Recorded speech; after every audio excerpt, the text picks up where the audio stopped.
no. I, I s-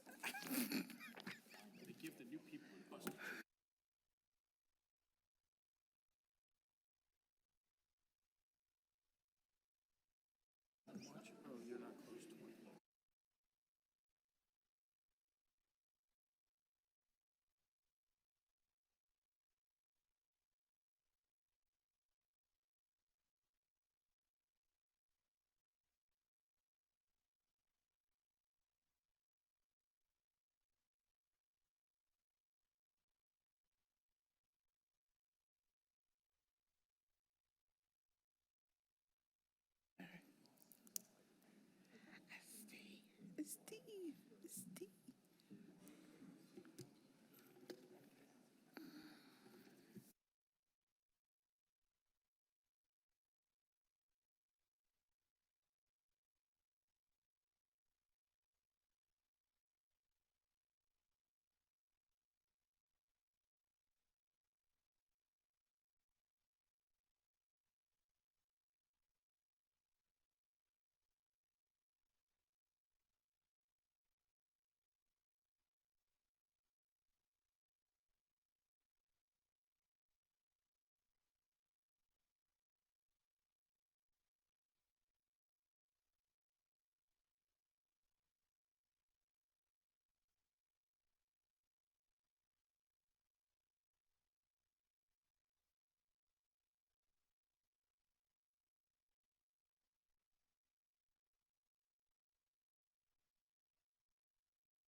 Yeah,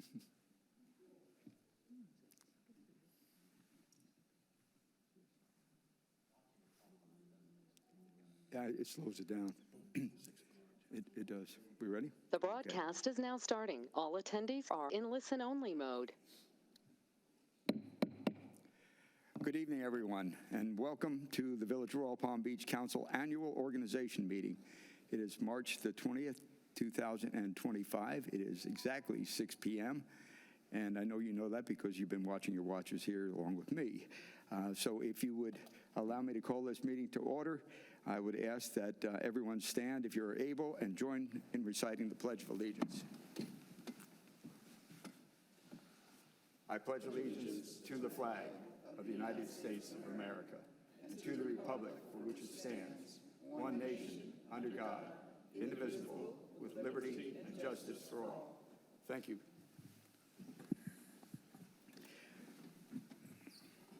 Well, thank you all for joining us this evening. Tonight, we have an unusual opportunity, actually swearing in of all 5 members of the Village Council in one evening. We're pleased that you all have taken time out of your busy schedules to spend the time with us and celebrate with us. So, without further ado, Madam Clerk. Yes, Mr. Mayor, we'll begin with you, and then we'll go to Council Group 1, 2, 3, and 4. Very good.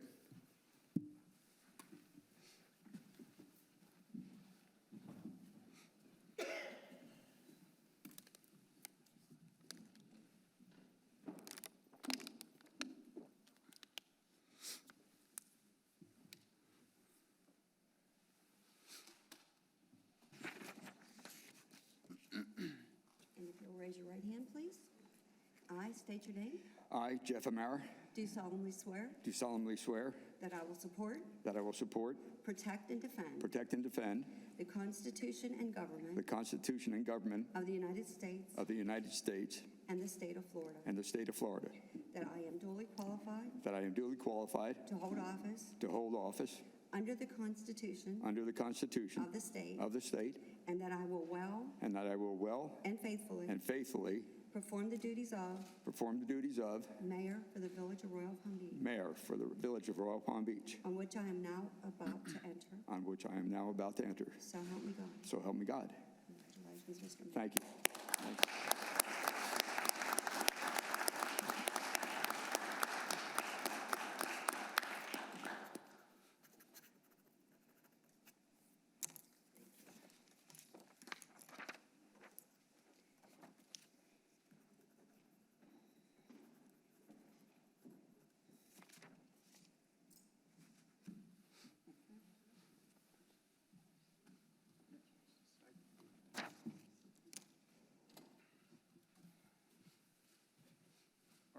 We're receiving mine, right? Yep.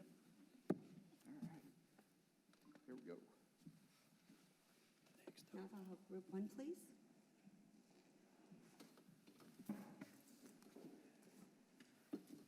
Raise your right hand, please.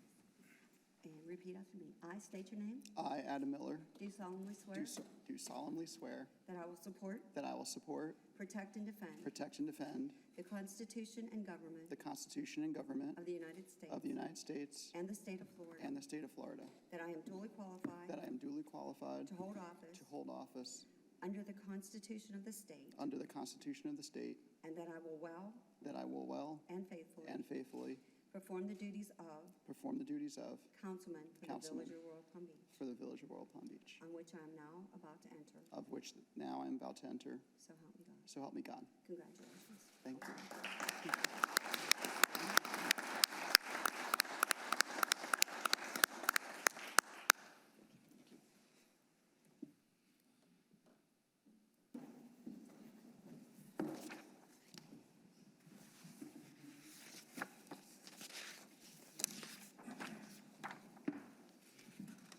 This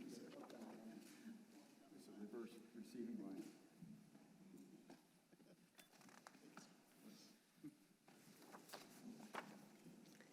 And now we'll have Group 2.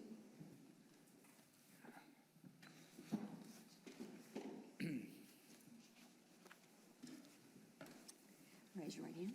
I state state your name. I, Richard Volantis, Do solemnly swear do solemnly swear that I will support, that I will support, protect, and defend protect, and defend the Constitution and government the Constitution and government of the United States of the United States and the state of Florida, and the state of Florida, that I am duly qualified that I am duly qualified to hold office to hold office under the Constitution under the Constitution of the state, of the state, and that I will well and that I will well and faithfully and faithfully perform the duties of perform the duties of councilman for the village of Royal Palm Beach, councilman for the village of Royal Palm Beach, on which I am now about to enter. on which I am now about to enter. So help me God. So help me God.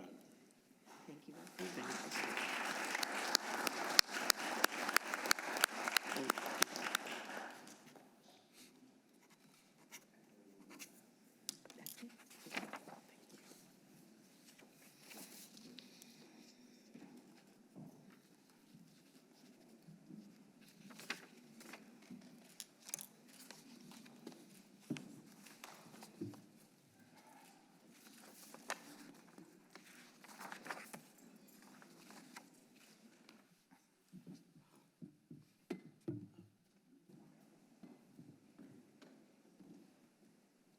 Get your Bible.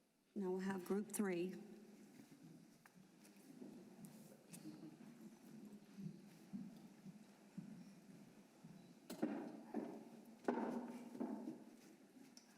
Is he coming up?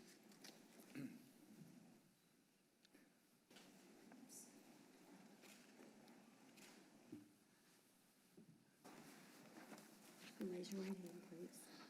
I state your name.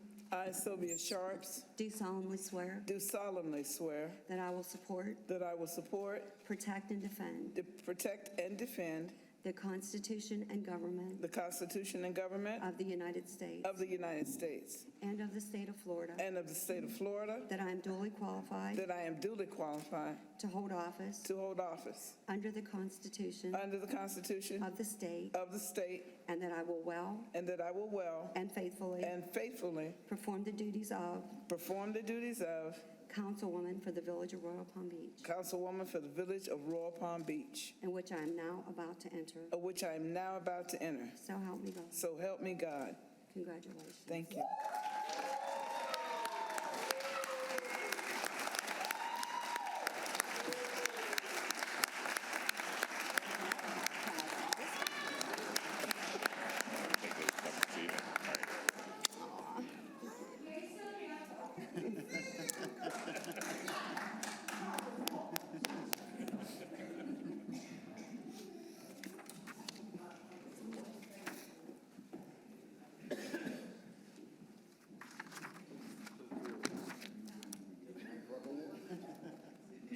Not last, but not least. My favorite group. And now we will continue with group 4. Raise your right hand, please. And I state your name. I, Jan Rodusky, Do solemnly swear do solemnly swear that I will support, that I will support, protect, and defend protect, and defend the Constitution the Constitution and government and government of the United States of the United States and of the state of Florida, and of the state of Florida, that I am duly qualified that I'm duly qualified to hold office to hold office under the Constitution under the Constitution of the state, of the state, and that I will well and that I will well and faithfully perform the duties of councilwoman for the village of Royal Palm Beach, councilwoman of the village of Royal Palm Beach, on which I am now about to enter. on which I'm now about to enter. So help me God. So help me God. Congratulations. Thank you.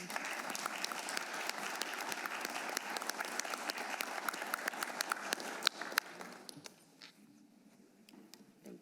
Thank you.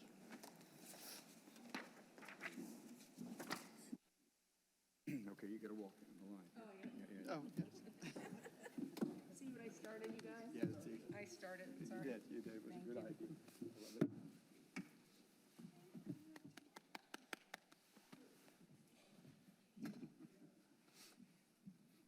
Okay.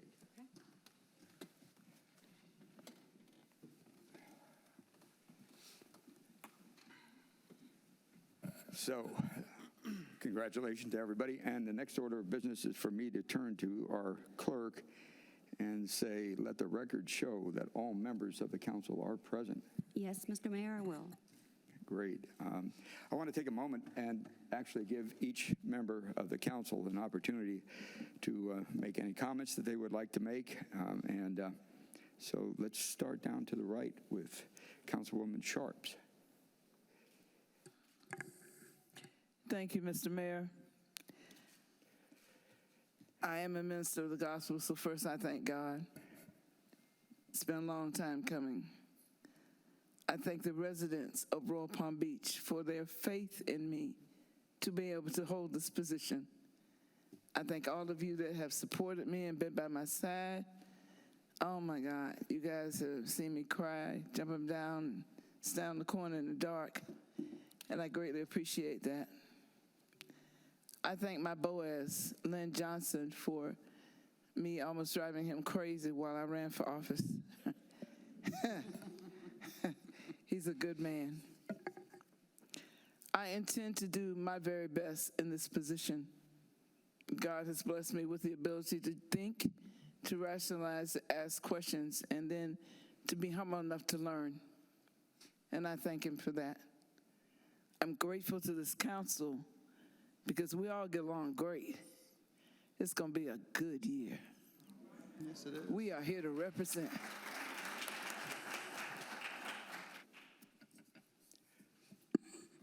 Councilman Valentes. I would just like to thank the residents of Royal Palm Beach for entrusting me with another 2 years in office.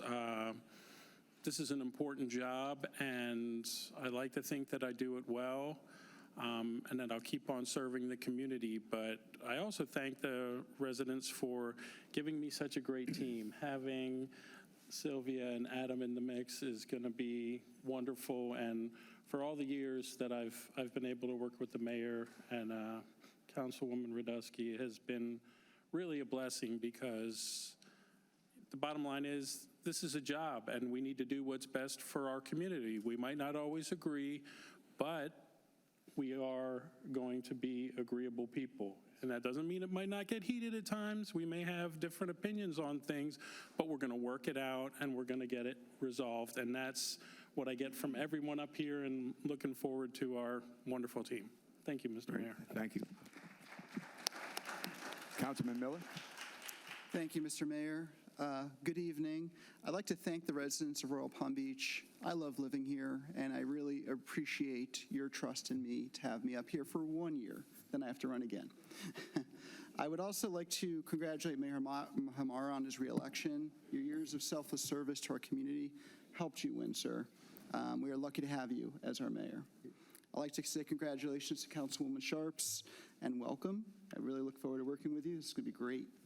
I'd also like to say congratulations to Councilwoman Radusky and Councilman Valentes. You both have been on the council for many years, serving our village with integrity. I am so happy you both are here for at least another 2 years. And to the entire council, I'd like to say I'm honored to be able to serve alongside you all. Thank you. Great. Councilwoman Radusky. Thank you. Good evening, everyone. Thank you to all the residents who support us on a daily basis. I am honored to be up here serving you. I take that oath very seriously in the work that we are charged to do.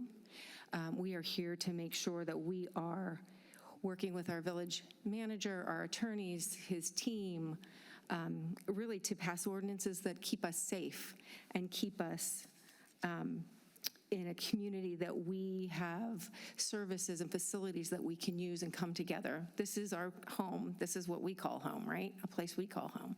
So happy to be here and really working for all of you. So, and anytime, if you have questions, feel free, reach out. We're available by phone and email. Never hesitate. Thank you. Great. Thank you. And so, likewise, I'm honored, grateful to be here this evening as your mayor. And I thank you for your trust and your confidence. And I look forward to being a part of the future of this great city, this great village of Royal Palm Beach. I don't want to go on any further without saying thank you to the most important person in my life, my wife, Carolyn. All of this, none of this would be would have been possible without her support, but that's been true for the last 56 years, as a matter of fact. So I am grateful, of course, for her support. I'm grateful for the family support, for friends, and everyone who helped make this actually happen. As some people recognize, public service is not a singular thing. It is a group activity. It is something that it takes a team, actually, to do it and do it well. And we're lucky to have such a great team up here. I'm excited about them because they'll be able to support this great village in a very special way. We've come to really learn to appreciate the great parks and the strong schools that we've got and a community that actually looks out for one another. And as mayor, I've got a simple goal, and it's to keep our village a great place to live, a great place to work, and a great place to raise a family. As of a few minutes ago, we have substantially created a new council. I mean, if you think about it for a minute, we have 2 brand new council members. We have a newly elected mayor. And so that's pretty well a substantially new council. It's a great mix of folks that have been around a while with folks that have some new, exciting perspectives and energy. I'm excited to be a part of what I'm sure will become a great team with all of you. And as we often hear said, teamwork makes the dream work. And so together we can tackle these problems, more importantly, create opportunities out of them and make smart decisions for our future going forward. As I look ahead, I'm reminded of a simple truth. The best way to predict the future is to create it. And that's exactly what we're going to do through collaboration and thoughtful planning and a shared presence in the community. So to all of our council members, the village staff, I look forward to working side by side to serve this community. And to all of your residents, this is your village. Your ideas, your concerns, and your hopes for Royal Palm Beach truly matter. I'm excited to get to work, so let's do just that. Thank you all.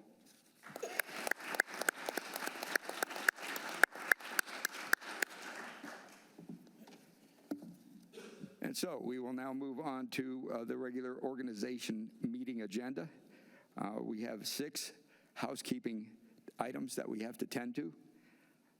The first one is Resolution 25-11, reappointing Diane DeSanto as village clerk. Is there any council discussion on this item? If not, I look for a motion in a second. Yes. I'd like to offer the motion to appoint Diane DeSanto as our village clerk. Second. I have a motion and a second. All in favor? Aye. Aye. Any opposed? Passes unanimously. Congratulations and thank you for your service.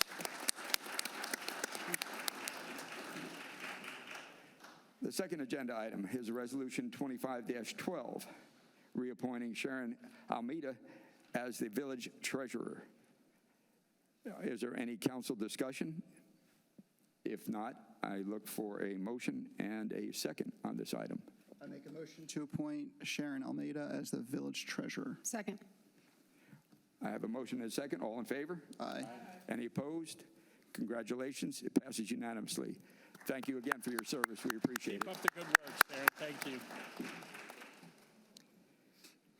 Okay, the next item is the appointment of council liaisons to each of the village's citizens boards, the volunteer boards that we have, the Recreation Advisory Board, the Planning and Zoning Commission, and the Education Advisory Board. Do our new members have a pretty good grasp of what these boards are, so that when we go forward and you consider serving, I know you know about planning and zoning. I think 6 years of service on that board, on that commission, certainly qualifies. So with that, then what I'd like to do is identify a council member for each one of those liaison positions, and then take it to a motion one at a time, a second, and then a vote. So that's how we're going to conduct this. With that, the way we normally do business is we look to individuals who have served in that position, especially the previous term, and see if they wish to continue on. As it turns out, the Rec Advisory Board, we do not have anyone in that position right now. And so Councilwoman Sharps. Mr. Mayor, I would like to volunteer to be the council liaison for the Recreation Advisory Board if the rest of my team members appreciate me doing so. Two separate things. So I appreciate your volunteering for that Recreation Advisory Board. I'm going to table that for conversation for just a second. And look at the other two and really recommend that we think about rotating the people on there to different people. So I have sat on the Planning and Zoning Board for several years, and I would like to at least remove myself from that board. So that Okay, opens up that's the fine. Recreation Advisory Board. So the two of you all have an interest in the Rec Advisory Board? Is that what I'm reading here? I'm interested in that too, but Sylvia, I don't know planning and zoning as well, or either. Yeah, I've served planning and zoning before. That would be fine. That would be great. Or Adam, were you interested in planning and zoning because you've been on that board? I think an open discussion is. Yes. I'm happy to serve however the village council would like me to. If you guys have some strong opinions on that, I'll follow your lead. I'm open. Wherever you point, I'll go. It sounds to me like a good idea is to recommend Councilwoman Radusky to the Recreation Advisory Board and Councilwoman Sharps to the Planning and Zoning Board liaisons. Okay, so we're not doing it one at a time, but that's all Right. right. So we could do two at once, that's fine. If both of you all are willing to serve in those capacities, Yes. Yes. we'll make a motion, and that motion, and a second. Okay, we have a motion and a second, and let me see if I've got this correct. Councilwoman Sharps, Planning and Zoning liaison, and Councilwoman Rodusky will be our council liaison to the Recreation Advisory Board. Okay, all in favor? Aye. It passes unanimously. Thank you very much. The one thing I would like to add to that is Councilwoman Rodusky has been the prime mover behind Shakespeare Under the Palms. I think you got that right? And of course, that's one of the new additions to a wonderful portfolio of activities that we have here in Royal Palm Beach. And so from my point of view, that's a great connection. And so just keep up the great work. And you will absolutely love planning and zoning. Just ask. All right. Just ask Mr. O'Brien. So the next one is the Education Advisory Board. And I've been on that for a while. And I do not plan to stay on it forever, but I have a couple of initiatives going on right now that I really would appreciate being able to follow through with our schools. And we've started some really good work, and I'd like to remain on that board. I'd like to make a motion to keep Mayor Jeff Amara on the Education Advisory Board. Second. I have a motion and a second. All in favor? Aye. Any opposed? All right, thank you very much. And then we move to our fourth agenda item, which is to appoint a council liaison to the Central Palm Beach County Chamber of Commerce and another council liaison to the Western Communities Council. Let's begin with the council liaison to the Chamber of Commerce. Councilman Valentes, I think you served last term. I have. If anyone would be able to, a lot of this stuff happens during the days when I am working. If anyone else would be able to be more engaged than I have, I definitely would not have a problem in giving that up. But if no one else steps up, I'll stay where I am. So there, I'm not volunteering. anyone want to engage on that one? It is a problem from the point of view of the time that most of the chamber activities take place. It really is. It's midway through the day. Just to give a little something else to think about, with regard to the Western Community Council, number one, they haven't met in a while, but it doesn't mean that they won't, because we have several issues right now, traffic being one of them, for example, that affects the entire Western communities. And so it's likely that that group will get together and actually provide some guidance and some coordination, which is what that group is capable of. So that one is not quite as much a necessarily in the middle of the day kind of an activity. So that one might suit those who actually have to work for a living. I would be open to the Western Communities Council. Okay, I'll be open to the chamber. All right, then we have, can I? I'll make a motion to appoint Councilman Miller to the Western Communities Council and Councilwoman Sharps to the Central Palm Beach County Chamber of Commerce as liaisons. Second. I have a motion and a second. All in favor? Aye. Any opposed? It passes unanimously. Congratulations. Thank you all very much. The next agenda item is to appoint council voting delegate to the Palm Beach County League of Cities. That position actually is a matter of serving when we have a Florida League of Cities activity. It's usually in Orlando, and it is usually in August. Along with the appointment of the council voting delegate, we typically have appointed the rest of the council as alternates. And so I put that out there to say one more thing, and that is the current voting delegate for the Village of Royal Palm Beach is Councilwoman Rodusky. So would you like to continue to serve in that capacity? Yes, Mayor, thank you. Okay, can I get a motion in a second? Can I offer a motion that Councilwoman Radusky continue to serve in that capacity? Okay, and I thank you for that. We have a motion and a second. All in favor? Aye. Any opposed? Passes unanimously. Thank you very much for the work that you do, Councilwoman Rodusky, and especially at Florida League of Cities, there's no shortage of need for us to weigh in, so thank you for that. The next agenda item is to appoint a vice mayor. Oh, did we didn't have to state do the a backup second delegates? Motion, Mitty, or, The alternate, yeah. The alternates? the last alternate was just Councilwoman Radusky as the voting delegate.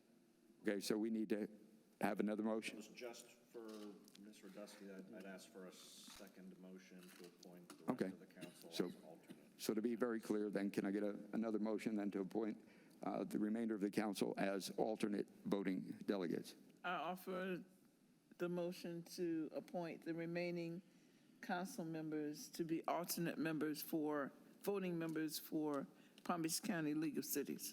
Great. Second. I have a motion and a second. All in favor? Aye. All right, it passes unanimously. Thank you very much for clarifying that.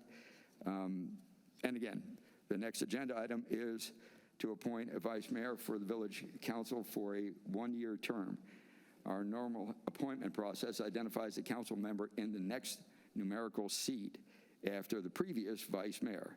So correct me if I'm wrong here. I believe, at least it appears to me that since council seat 1 was vice mayor last term, it would be council seat 2, which is Councilman Valentis, who would be appointed vice mayor if that was the preference of the council. May I? The offer. Other than, I just like keeping the process simple. That way we don't get into debates or politics or anything like that. It's predictable and easy. Yeah. Agreed. can I get a motion? So I'll make a motion to appoint Councilman Valentis as our vice mayor. Second. A motion and a second. All in favor? Aye. Any opposed? Fantastic. Congratulations. Thank you. Thank you, sir. Look forward to it. Okay, there being no further organization agenda items, I'll adjourn the village council organization meeting. But before you all get up, it is our tradition to invite you all to celebrate with the council, enjoy a fantastic cake, but don't cut the names up. No, that's all right. And so spend some time with us. We're going to reset. We'll adjourn this meeting, and then we'll start the regular meeting probably in about another 15 minutes. So thank you all for attending this evening. We really, really appreciate that. Thank you. Meeting adjourned.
right, we're going to move forward in.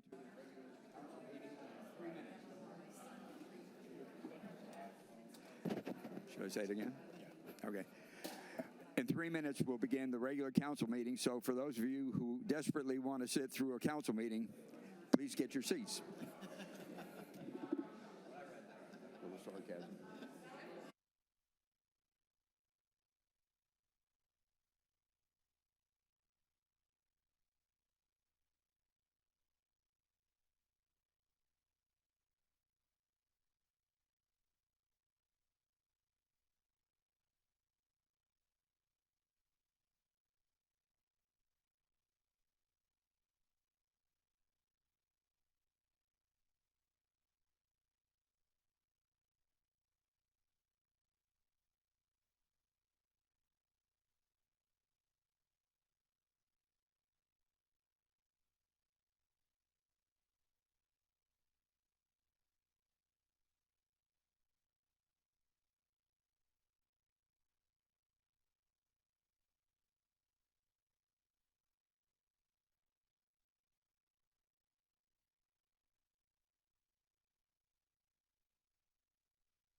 It is 6:30 p.m.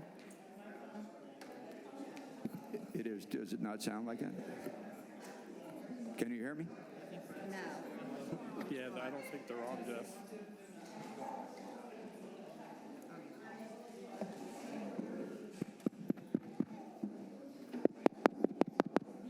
Okay.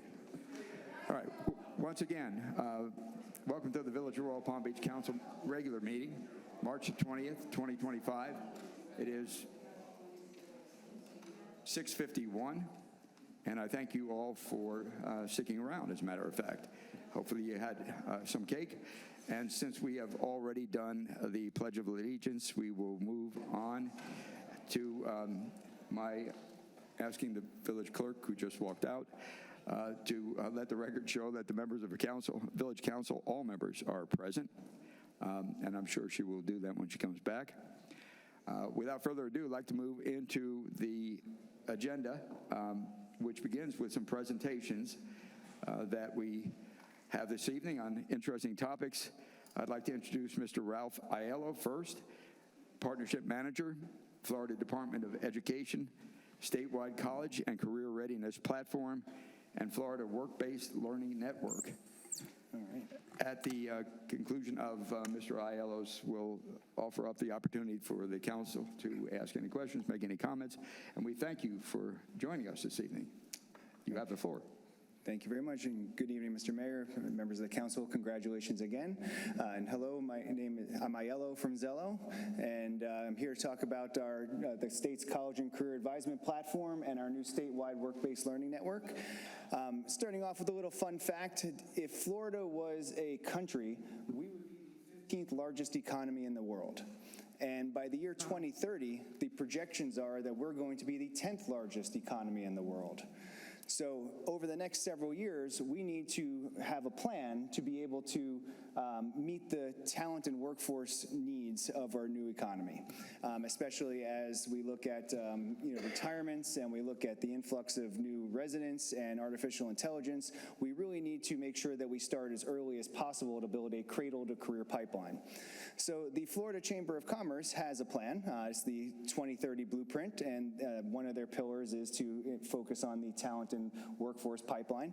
And they have a number of tactics in the pre-K through 12 focus area, and a number of different activities that they want to accomplish, beginning with helping with additional advisement in middle and high school, so students can progress through their courses and earn industry certifications prior to graduation. And while they're in school, we want them to get some real-world hands-on experience in the world of work. So when they graduate, they come out with the knowledge and skills and abilities to enter the workforce ready to perform those tasks. And then we can smooth that transition from high school to college and college to careers.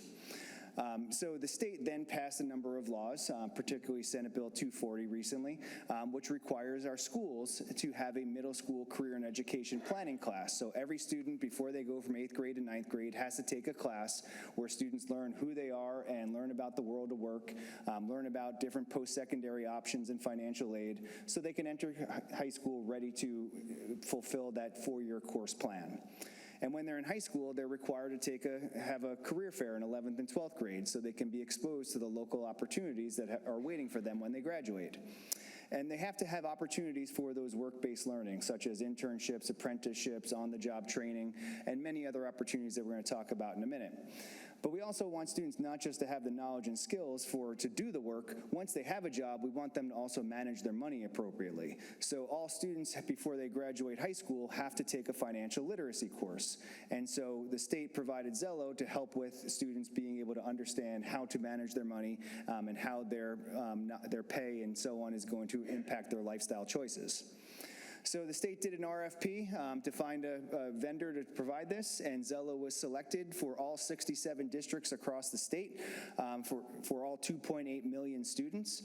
And as of this year, we're in year number 2, and this is our first full year. We've had over 830,000 students use this this year, over 3.8 million times, and still growing.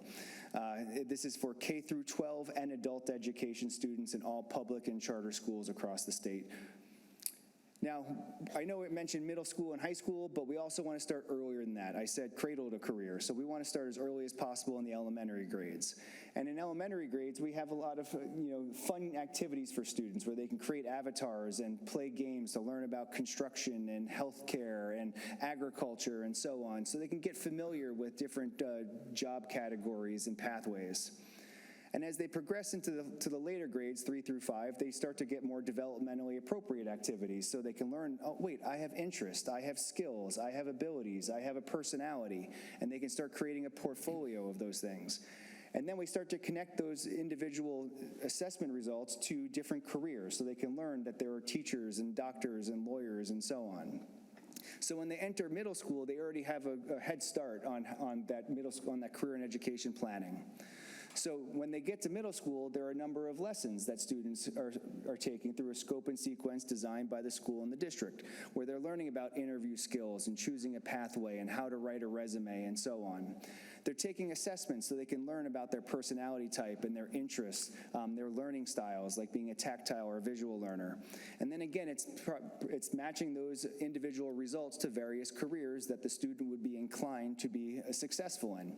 And they can learn everything about those jobs, such as, are they in high demand? Are they high wage? Which schools offer those majors and programs and so on and so forth. And then they could look into those schools, whether it's a 4-year university, a 2-year college, a vocational or technical school, or an apprenticeship.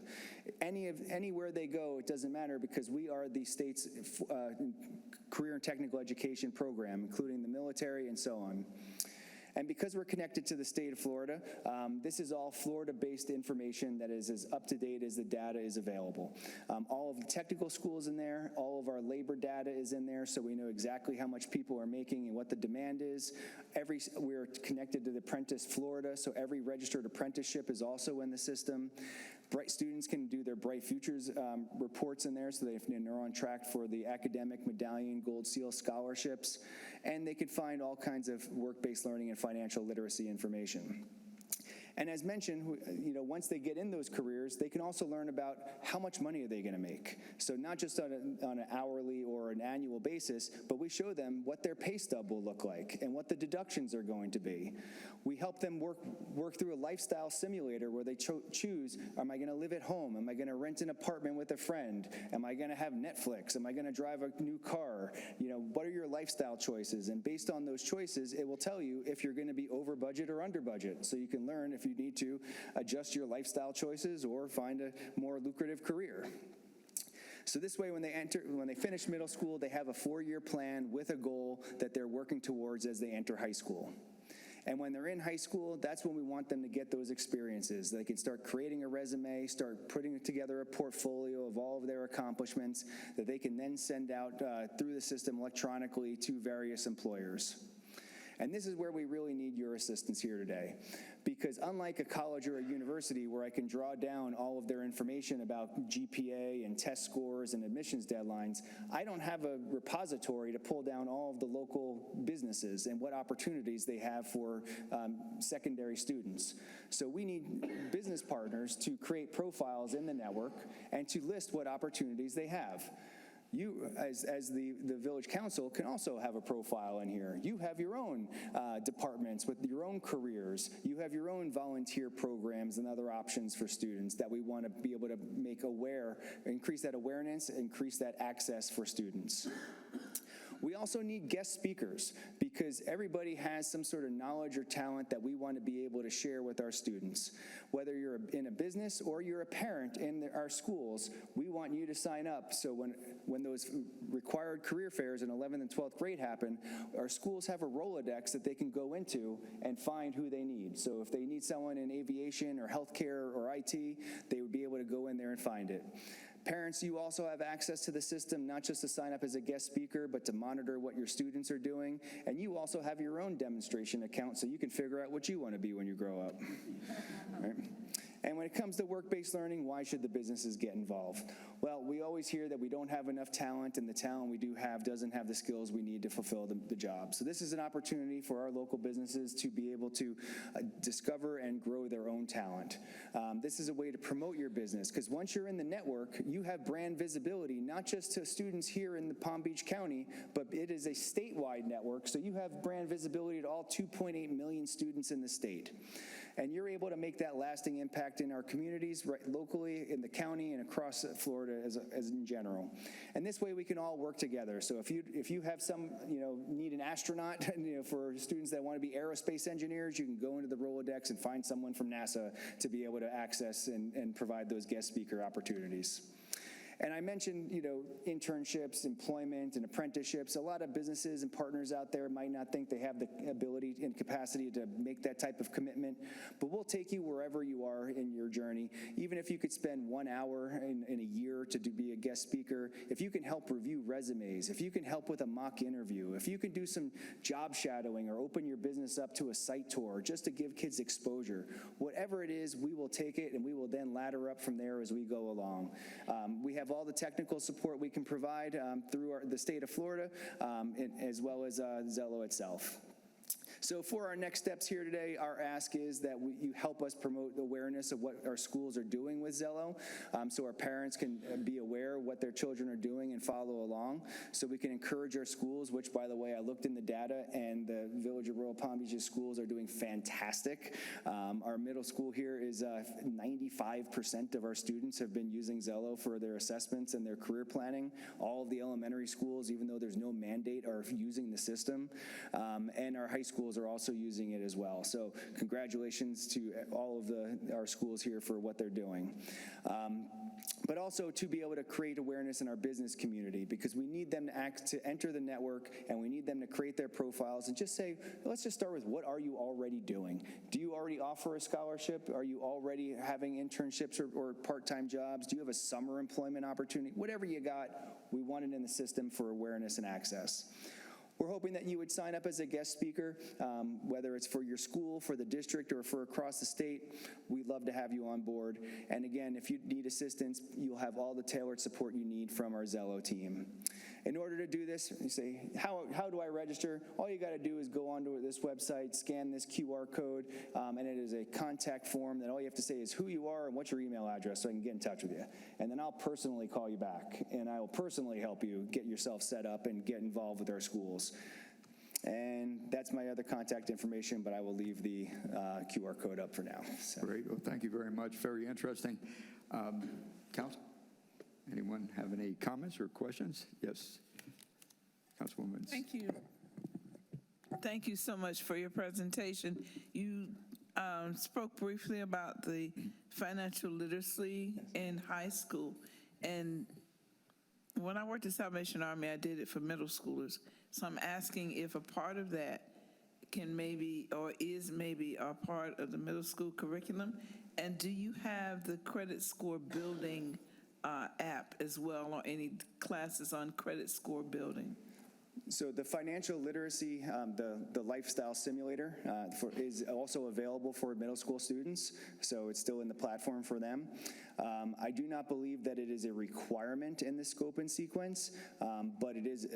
That's generally how schools like to start with their kids because it's very engaging, it's very eye-opening for the students, and that generally gets them to say, okay, now let's start looking at deeper into those careers. Let's look at those what education options there are.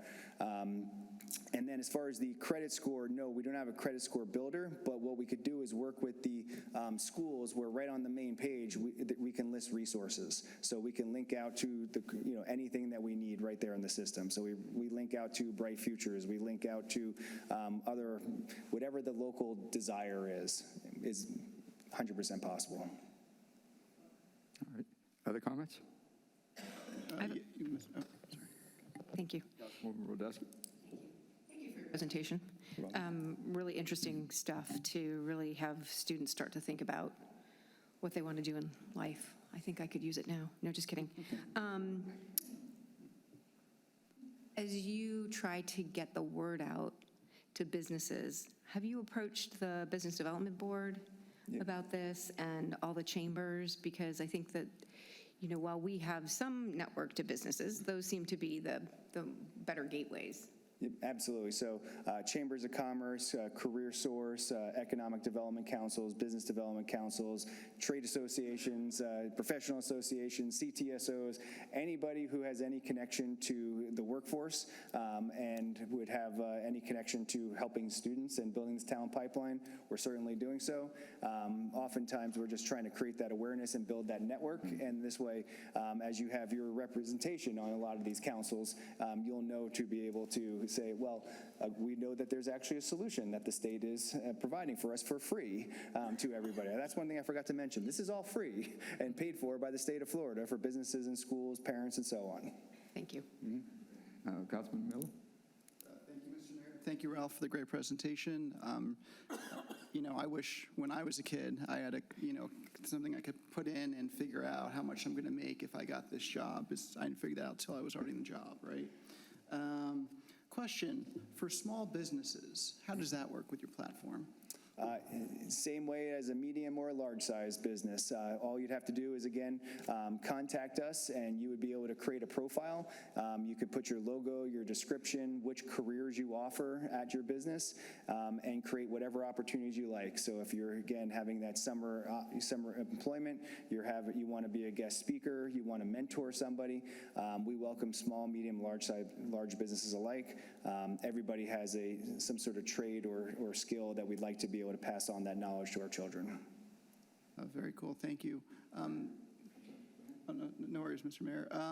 So you have the QR code, you have the website. I don't know if we can share that, our village manager, if we'd just be able to put that out for businesses if they come to our webpage to see that, if we're able to do that. Thank you, appreciate it. Okay. Thank you, sir. All right. Comments from the council? Well, I guess just a matter of feedback. You said you were at the high school, right? The Royal Palm Beach High? Yes.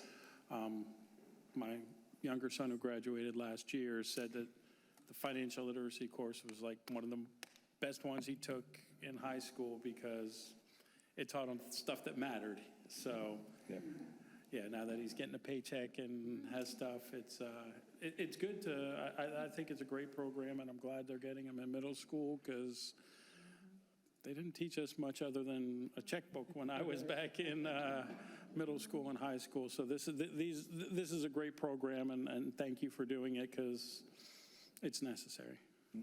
Thank you very Great. much. Well, thank you again for the presentation. So our Education Advisory Board oftentimes pursues particular items of interest, and I can see us asking about this with each one of our schools as we showcase each one. So we can probably help out to Absolutely. in that regard. We So, would love that. once again, thank you so much for the presentation. Thank you very much.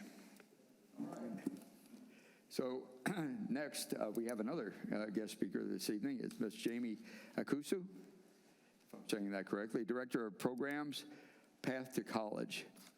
And as soon as she gets her PowerPoint up. Amazing. Is that you? This is obviously education night here in the Village of Royal Palm Beach for our council. Welcome. Thank you for coming. Good evening to the mayor, council members, colleagues, and members of the public. I was very excited. I'm Jamie Akusu. I'm the Director of Programs with Path to College. I was excited to see our friend here, Ralph from Zello. Path to College is a local nonprofit here in Palm Beach County. We envision a world where genius, leadership, and excellence are cultivated in our most overlooked and underestimated communities. And so our organization was founded in 2017 by Christine Sylvain, who is an educator. And it started with a cohort of just 10 students at Lake Worth Beach High School. And now Path to College is very, proud to serve over 100 students in our flagship fellowship, which is a 3-year leadership development program. And then we also reach just about 1,000 students every year in our college readiness outreach programming. Our team has grown to now have 10 full-time staff members and an army of over 200 volunteers, which is how we are able to ensure outcomes for our students. So, Path to College was formed because we identified there was a problem. And the problem is that we saw that, generational poverty was surrounding us, and the fastest way that we could break those cycles is through college. We know that students at low-income Title I schools in Palm Beach County were not enrolling at the same rate as their peers in more affluent areas. And in addition to that, they were more likely to drop out or stop out once they got to a post-secondary institution. And so we look at the graduation rates in Palm Beach County and see that, we have over a 90% graduation rate, yet only 30% of our students are leaving with a post-secondary education plan.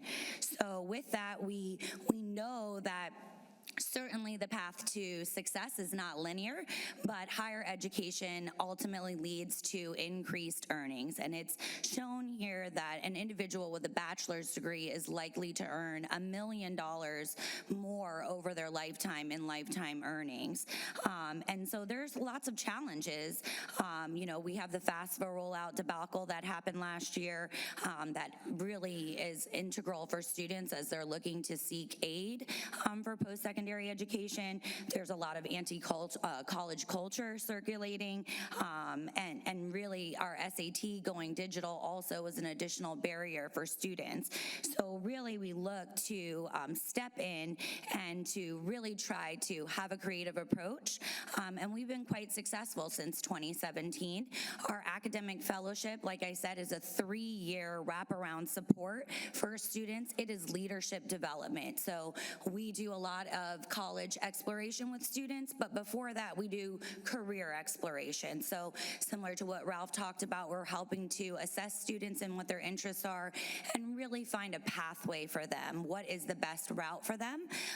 And also, in addition to that, we're helping them with job shadowing and internships, mock interviews, and helping them to craft their resumes and get those experiences through our academic fellowship. But in addition to that, we also provide each one of our students with a mentor. That is a person that is a caring and consistent adult in their life that is serving as a Sherpa, if you will, to just keep them on the path. This is not a person that is, an expert in post-secondary education. This is a person that cares about students in our community and will guide them. And so we are consistently seeking mentors for our program. But in addition to that, I want to really talk to this community tonight about our outreach services. So our flagship program is primarily serving students in Central Palm Beach County as we meet with them at Palm Beach State Lake Worth Beach campus. But in addition, we are serving over 1,000 students through outreach. And what that looks like is coming out to our schools, our local businesses, and community organizations to provide college and career prep services. We do that through a 4-part college prep workshop series that's available in the community. We take students through applying to college, making their applications shine. What does it look like to be a good candidate? What courses should you be taking in high school if you want to be an engineer one day? If you want to apply to MIT, what does that look like as a high school student? Also helping them with tips and tricks for their entrance exams.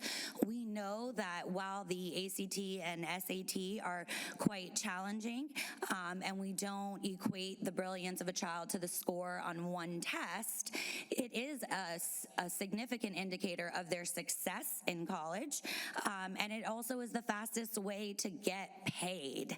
So when we talk about students getting full ride scholarships, it really comes down to that SAT, ACT score that's going to make them a standout for those merit-based scholarships.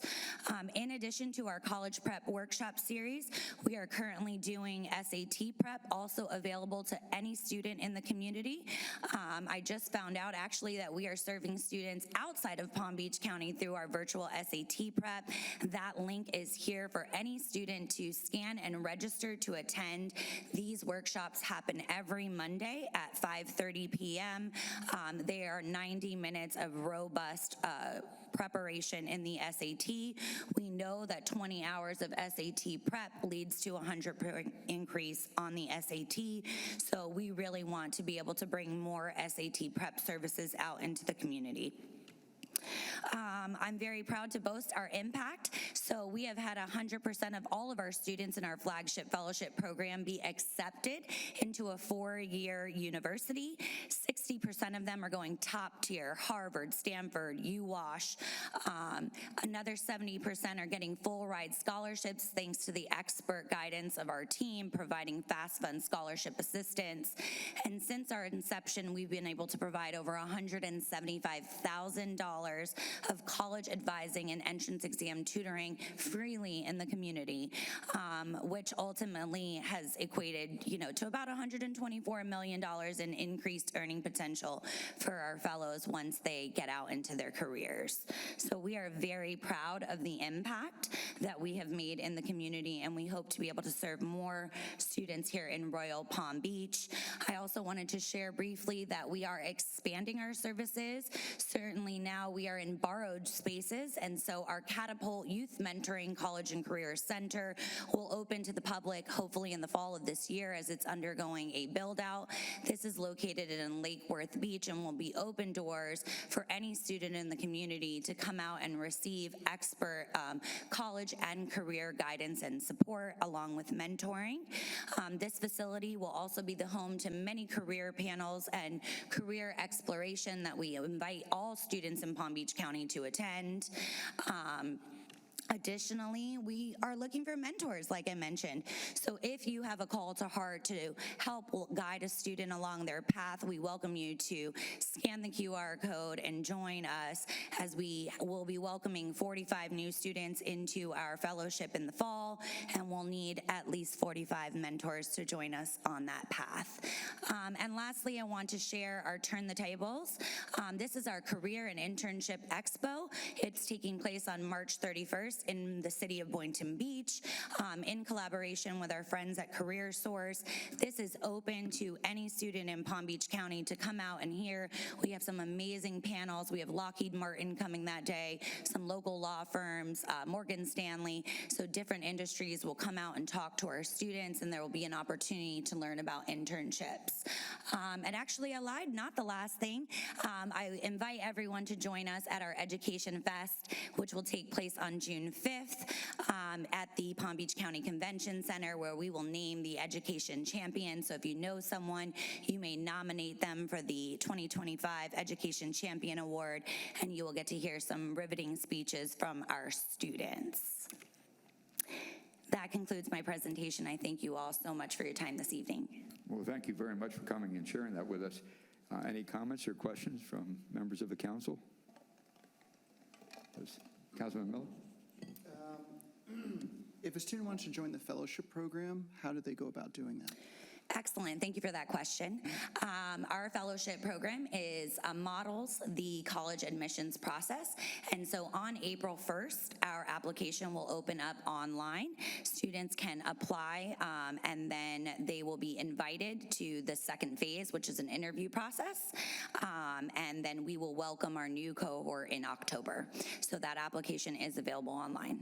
So our students at Royal Palm Beach High, this would get advertised to them somehow through the school? Absolutely, and I'd be happy to follow up with them. Okay, thank you. Any other comments or questions from the council? If not, I would say one of the things that we've heard tonight is there are plenty of volunteer opportunities. Certainly. For us. And it's interesting because when you get out into the community, oftentimes you run into people who say, well, how can I serve? How can I make a difference?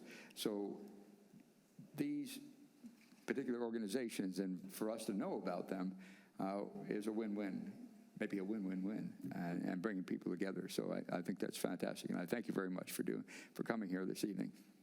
Thank you. No other questions? All right, then thank you again. Thank you. Okay, so next on the agenda is reports, or our reports. All right. Get that right. Council members, village manager, and then the village attorney. I will not forget you guys this time, promise. And so why don't we start down to my left with Councilwoman Rodesky. Okay. So a couple of things going on. Yesterday was the Palm Beach County League of Cities monthly meeting. And the League of Cities attorney, who happens to be our attorney, Keith, presented the board with a list of Lobby 101 do's and don'ts. And I thought it was a very helpful handout. And so I brought one for my colleagues. Oh, I think I have one for Ray too. And so you can read that at your leisure, but I thought it was a really good tool. So thank you, Keith, for sharing that yesterday. Additionally, next month, after the general membership meeting on April 23rd, the league will hold its annual elected official workshop.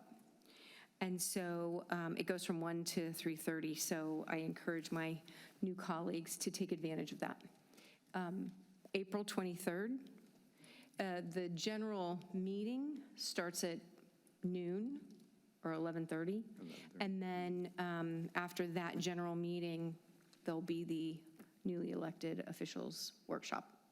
And they'll have 4 speakers. They'll talk about business development. They'll talk about ethics. They'll talk about a couple of other things. Really good stuff. So, and that's in the city of Green Acres. We can give you the details on that.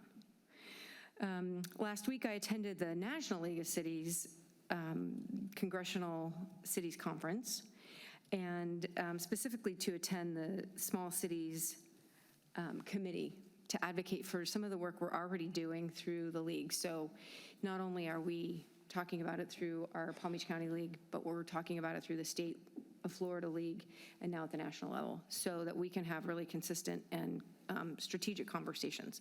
So interestingly enough, their priorities were very similar to the state of Florida's. So that includes, obviously to advocate for home rule issues.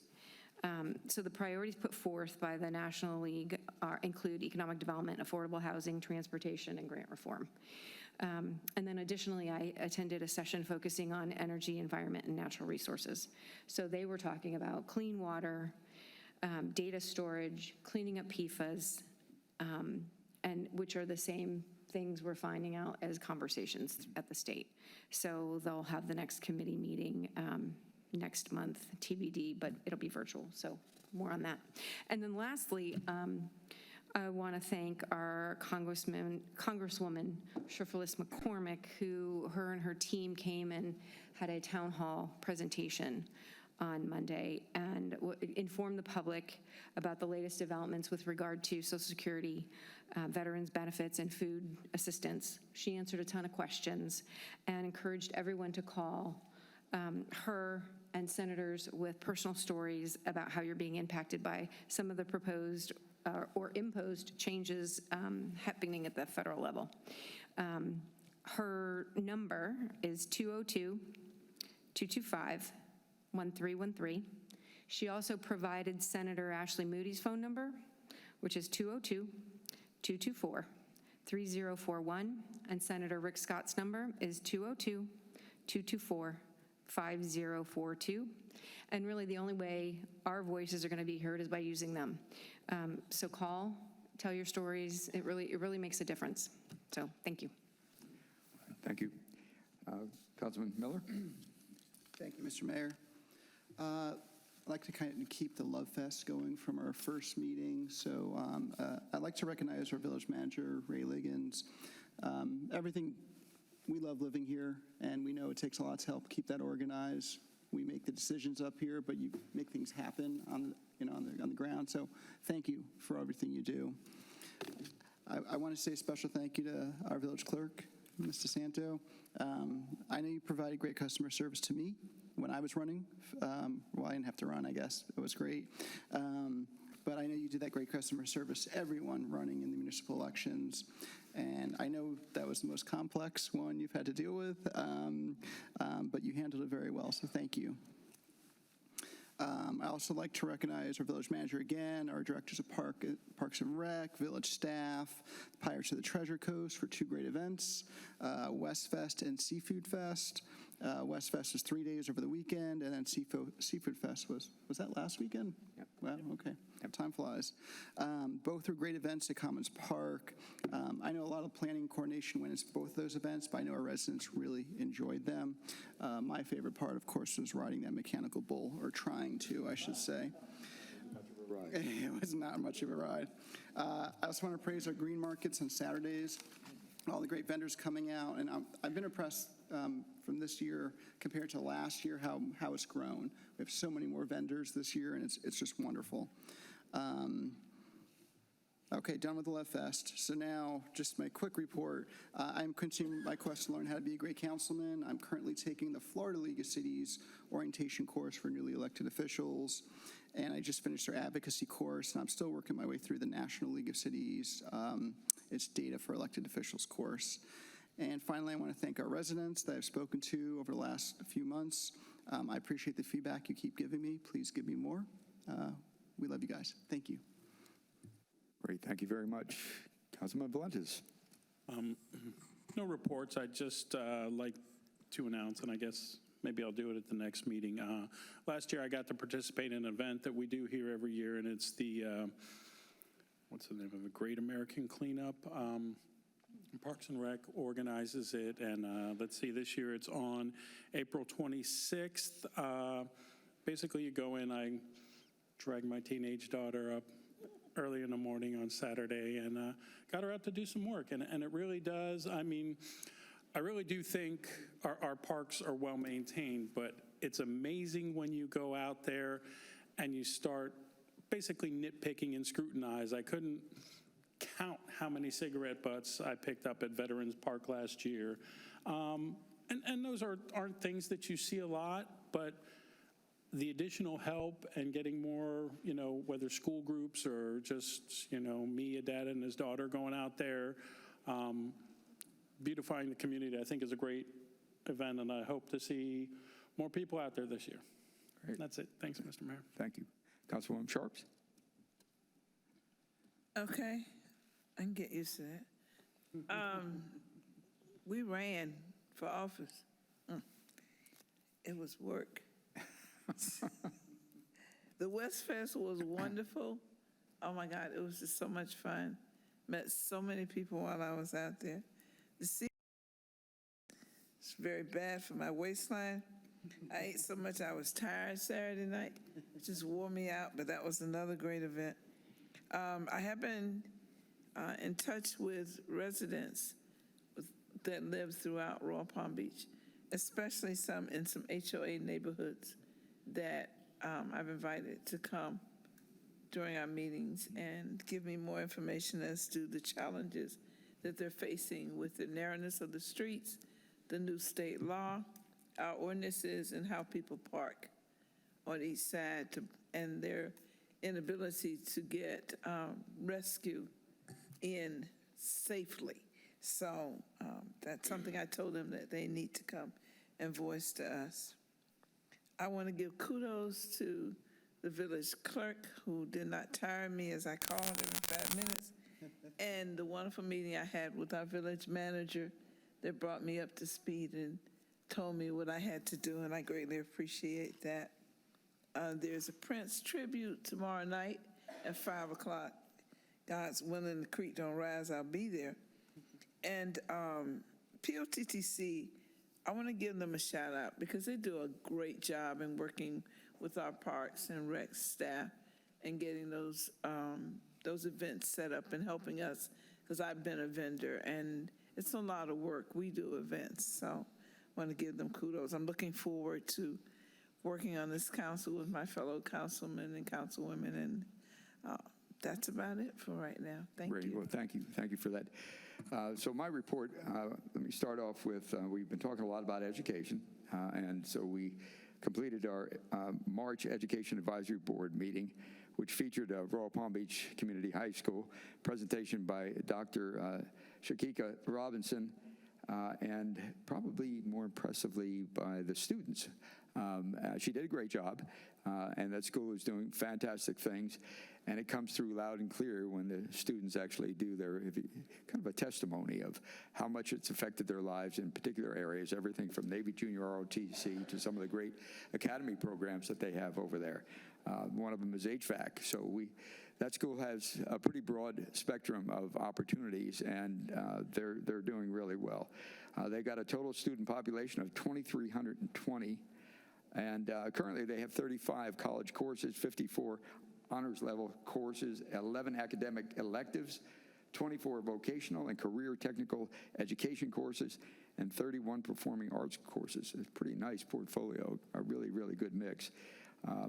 Royal Palm Beach High School also offers ACE in Cambridge, advanced placement, and one of the things that is near and dear to my heart, the International Baccalaureate Program. Actually, one of the initiatives that Dr. Robinson has started has to do with a add-on, if you will, to the International Baccalaureate Program called the Career-Related Program, which is a 2-year program that helps students prepare for their future careers as part of International Baccalaureate Program. If you know anything at all about that program, you know it's extremely challenging academically, and it does a fantastic job of teaching the application, not just gaining the knowledge, but how to use the knowledge. And it is a fantastic program. And when you get an IB diploma, it opens doors to many, many colleges, and it's just a great experience across the board. So I'm excited for the work that she's done there. The Navy Junior ROTC program is one of my favorite programs. I helped get that thing started, and it's growing, doing some fantastic work. And again, we heard from the students, about the kind of impact it's having on them. Speaking of leagues of cities, Florida League of Cities has their legislative action days next week, the 24th through the 26th in beautiful downtown Tallahassee. And so we'll be going up there to defend what we call home rule, which is the right to make decisions at our level. Unfortunately, for whatever reason, it's usually a combination of things, the state legislature often takes away some of that authority. And I think it's been proven not only for government, but also in good businesses that the best decision-making is made closest to where the action takes place. And so that's the idea of home rule, and so we'll continue to defend that, and we will be called upon to do that, no doubt about it. I'm going to jump back to education just simply to say that the Village Scholarships, we offer 10 $1,000 scholarships every year. The interviews are my favorite part. I love sitting through those interviews. It restores my confidence in the future, listening to these young men and women talk about who they are and where they're going. So that's coming up in April. And I think I'm going to mention one other thing. The Countywide Transportation Management Plan, that is an initiative that is underway to put together a holistic approach to identifying different combinations of both transportation modes, buses, bikes, cars, roadway connections, technology applications, help with the flow of traffic.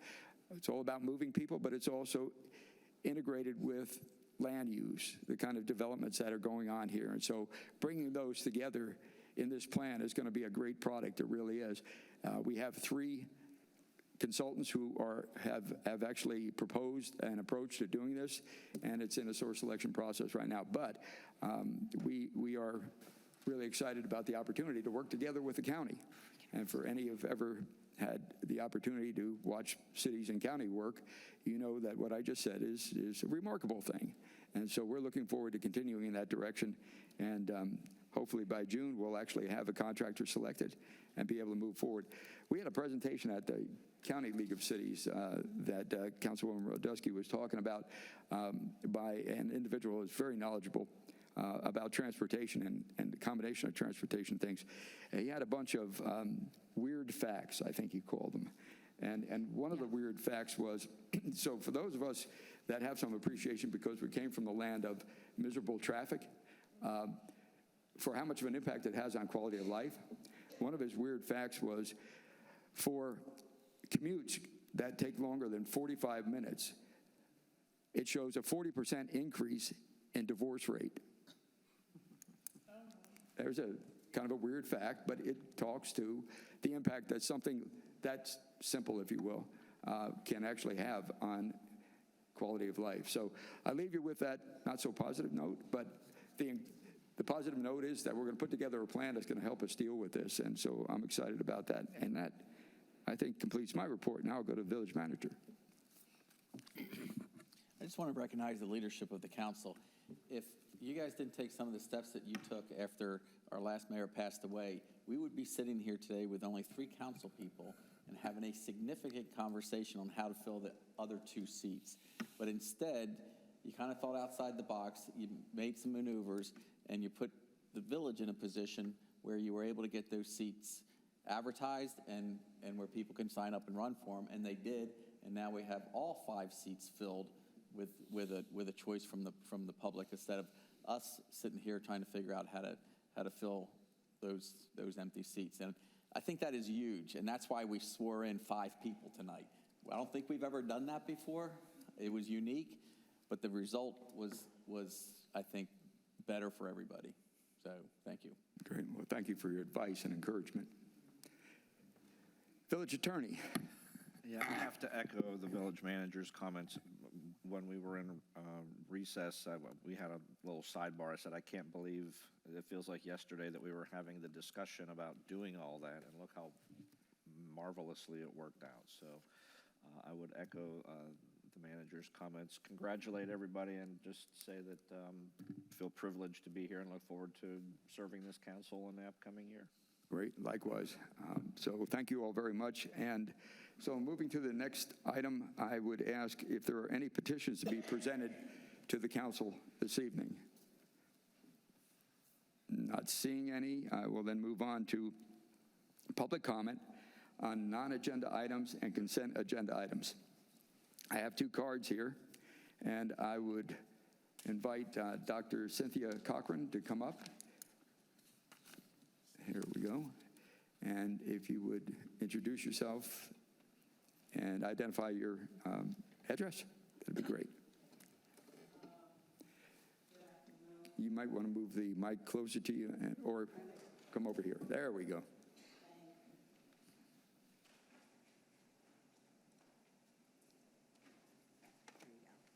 Good evening,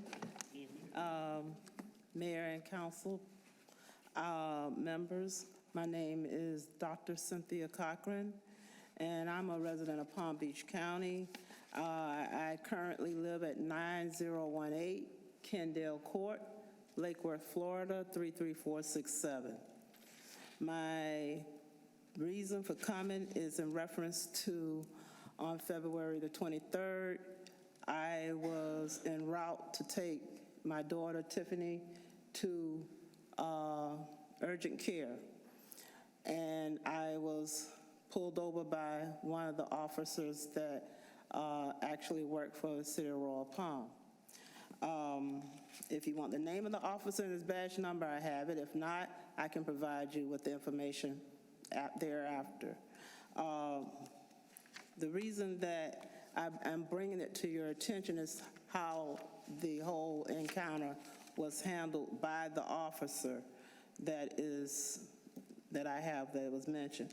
As I mentioned, I was trying to get my daughter to urgent care. I was pulled over by the officer. He said I was doing 72 in a 50-mile speed zone. I told him that I was taking my daughter to the hospital because that's where I initially was going. And then I realized that taking her to urgent care would probably be better. This officer never paid attention to her vomiting and out of the car. He never asked a question to her about what was going on. He basically made it seem as though I was lying. And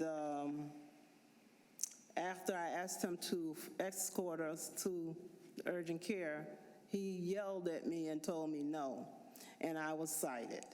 And for all the time that we stayed there, it prevented me from getting her to the hospital, urgent care for medical care. I have proof that she was there and she was sick.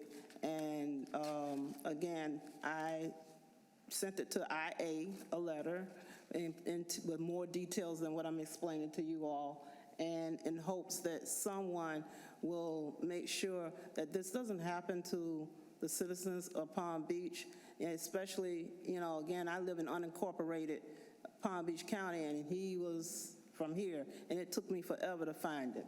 So, you know, find out where he actually came from. So again, I am pleading to you all to actually maybe follow up with whoever it is that is handling this situation and make sure that something has been done about it, because the footage was there to prove what I am saying is correct. Okay. Thank you. Well, first of all, let me just say I'm so sorry that you've had that experience. Your daughter looks like she's feeling better, and hopefully she is. I would suggest that, and I think Captain Dodgex is here, that you have the opportunity to speak with him. I know he will be very interested in hearing about this, and hopefully that will be a never again experience for you all. But Yes, I'm very sorry for that. I really am. So, okay, thank you, sir. You're welcome. And I think she just want to piggyback on what sure. I said. Thank you. Thank you. Hello, good evening. I am Tiffany Cochran. I am the daughter of Dr. Cynthia Cochran. And I felt like he had no type of sympathy towards of what happened with me. And when I went to urgent care, I was diagnosed with bronchitis, and I was coughing really bad. He didn't ask me if I was okay, and it traumatized me since. I'm still traumatized to this day, and I recently just turned 31. So it's terrible how he treated me and my mother. Well, again, I'm so sorry that you had that experience. I really am. And you do look like you're feeling better, and bronchitis is terrible. I know that personally. Yes, and I am on albuterol. I have asthma, so. It's a tough combination, it really is. I'm so sorry you had that experience. And like I said, please take the opportunity to speak to our captain. I'm sure he'll be interested in working on that. All right. Thank All right. you. Thank you very much. Thank you. Okay, are there any other cards? I'm going to take that as a no. Any hands raised, Mr. Manager? No, Mayor. So the last call for comments on non-agenda or consent agenda items from the public.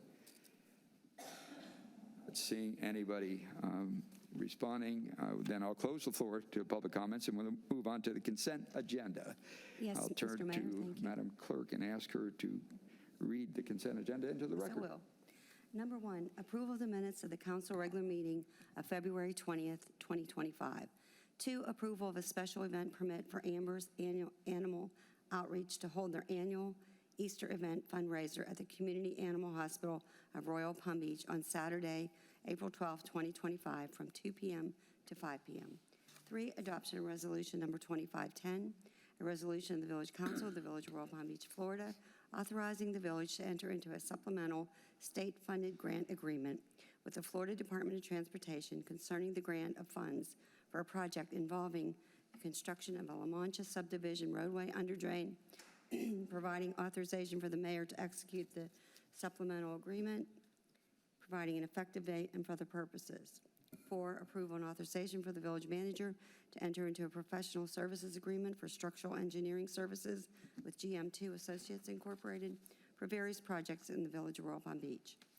Five, adoption of resolution number 2509, resolution of the Village Council of the Village of Royal Palm Beach, Florida, approving an application to Transportation Alternatives Grant Program through the Palm Beach Transportation Planning Agency for the improvement of sidewalks along Okeechobee Boulevard, the FPL Pathway, Sparrow Drive, and Lamstein Lane to allow for convenient, safe, and ADA-compliant pedestrian and bicycle travel, and committing to fund ongoing operations and maintenance through the useful life of the project, authorizing the mayor or village manager to execute all necessary documents, providing an effective date and for other purposes. Six, approval and authorization for the village manager to execute the first addendum to agreement for annual sidewalk, walkway, curb, and park site pressure cleaning services between the village and ET Pressure Cleaning LLC to add additional services at Commons Park. Seven, fiscal year 2024 annual comprehensive financial report. Eight, approval and authorization for the village manager to enter into a Phase 1 contract with Kaufman Lynn Construction for the Royal Palm Beach Recreation Center expansion and renovations, progressive design build project PR 2201, an amount not to exceed $901,824. And nine, approval and authorization for the village manager to execute the fifth addendum to food and beverage services agreement between the village and Seeds Cafe LLC to provide for the lease of a 155 square feet of storage room space for an additional monthly fee. Thank you, Madam Clerk. Does anyone wish to pull agenda items? Yes, Mayor. I'd like to pull number 3 and number 7, please. 3 and 7. Anyone else? Okay, well, I'd like to pull number 8 as well. So with the exception of 3, 7, and 8, I would look for a motion to approve the consent agenda. Consent agenda, but with the exception of 3, items 7, 3, 7, and 8. A second? I have a motion and a second. All in favor? Aye. Any opposed? Consent agenda with the exception of 3, 7, and 8 is approved. Thank you very much. Item number 3. So I think this is a really important piece. Whenever we get a grant, that tells our citizens and residents how much money we've saved on projects. So, Chris, would you mind sharing a little bit of the grant amount on this? Certainly.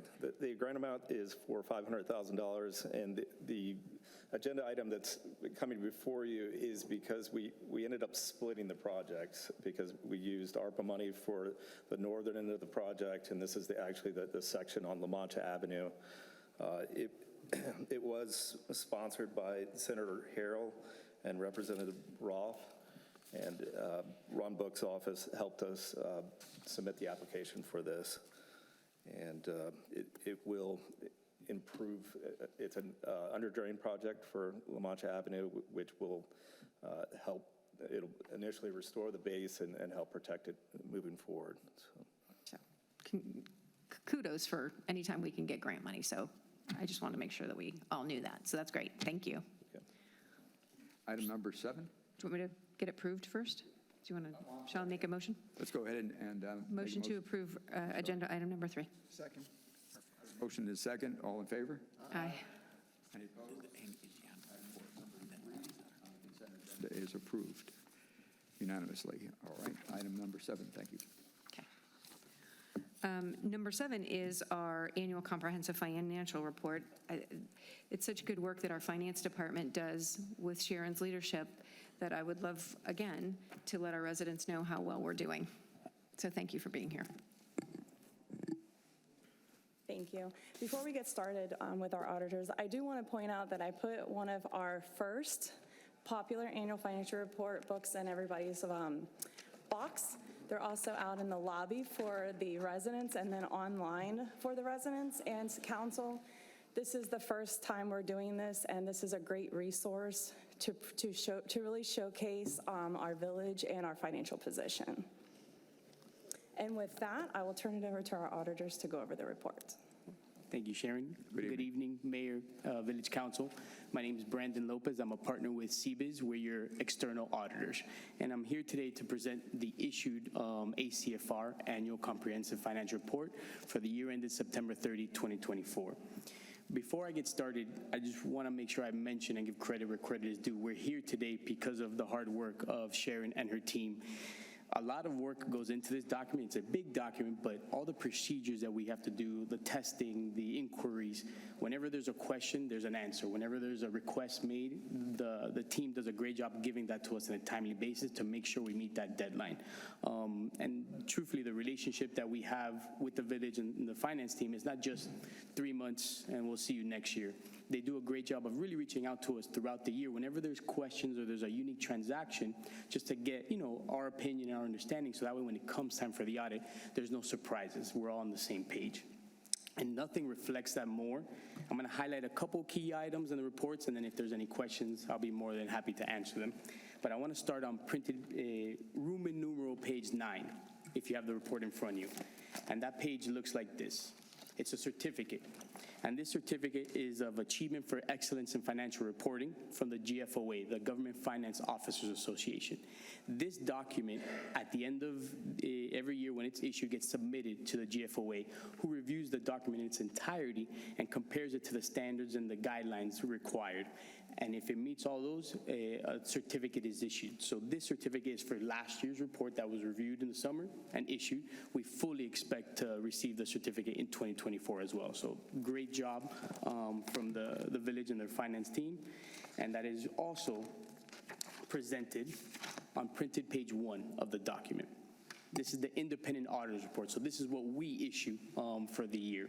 And this report, it's what's called an unmodified, a clean opinion for the year ended September 30, 2024. It's really the only opinion you as a village want to be associated with, so we're very happy to let the village know they received an unmodified, a clean opinion. And this audit, I always like to mention, it's twofold. It's a financial statement audit, but also a compliance audit. Because we follow government auditing standards and because the village receives federal funding, we need to take a look at some of the compliance requirements to make sure we're looking and testing for those components. The next section I want to highlight briefly is printed page 4, Management's Discussion and Analysis. This is a very lengthy document. But I always like to mention, if you're going to read anything in detail, these 12 or so pages do a great job of giving the reader an overview of the year and what changed from last year to this year, a comparison, and what kind of caused some of those variances.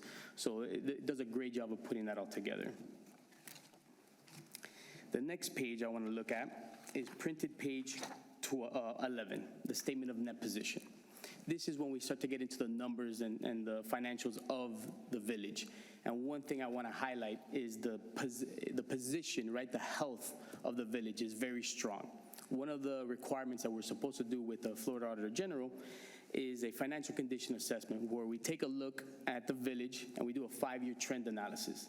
And then we also compare it to its peers to see how is the health, are we trending upwards or downwards?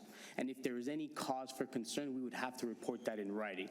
But when I get into the compliance reports, you're going to see no such issues were identified, a very healthy year for the village. We're going to fast forward a bit. We're going to go to printed page 96. Printed page 96 begins our compliance reports. And like I mentioned before, we need to do procedures over the compliance requirements and internal controls over financial reporting.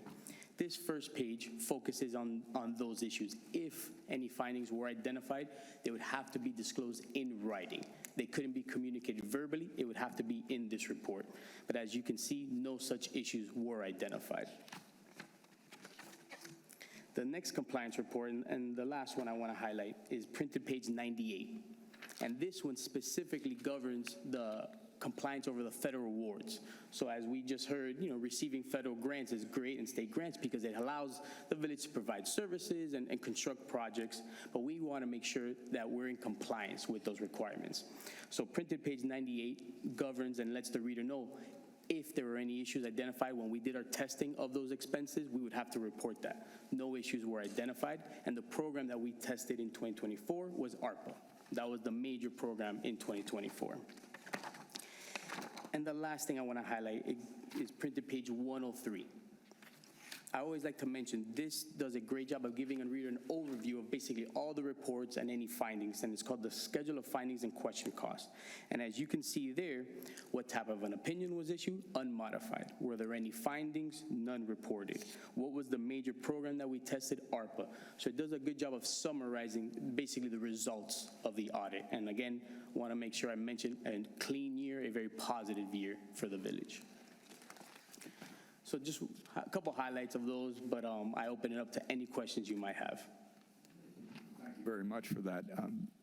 Any members of the council have any comments or questions for the auditor?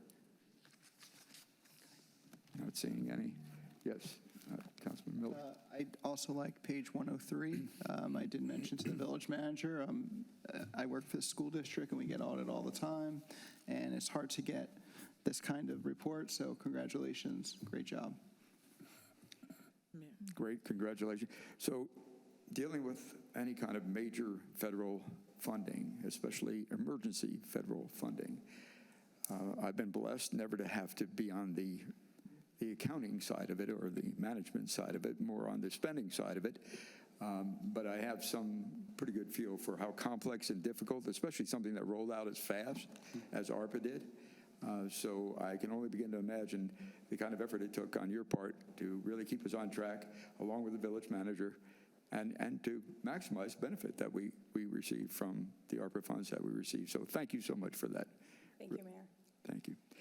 Okay, I'm sorry. I just wanted to say you do such a great job. As a 31-year grant writer and previous director with IRS, I have just great respect for you because I know how hard it is to work with government funds and grants, and looking forward to continuing this with you through the years. Thank you so much. And thank you.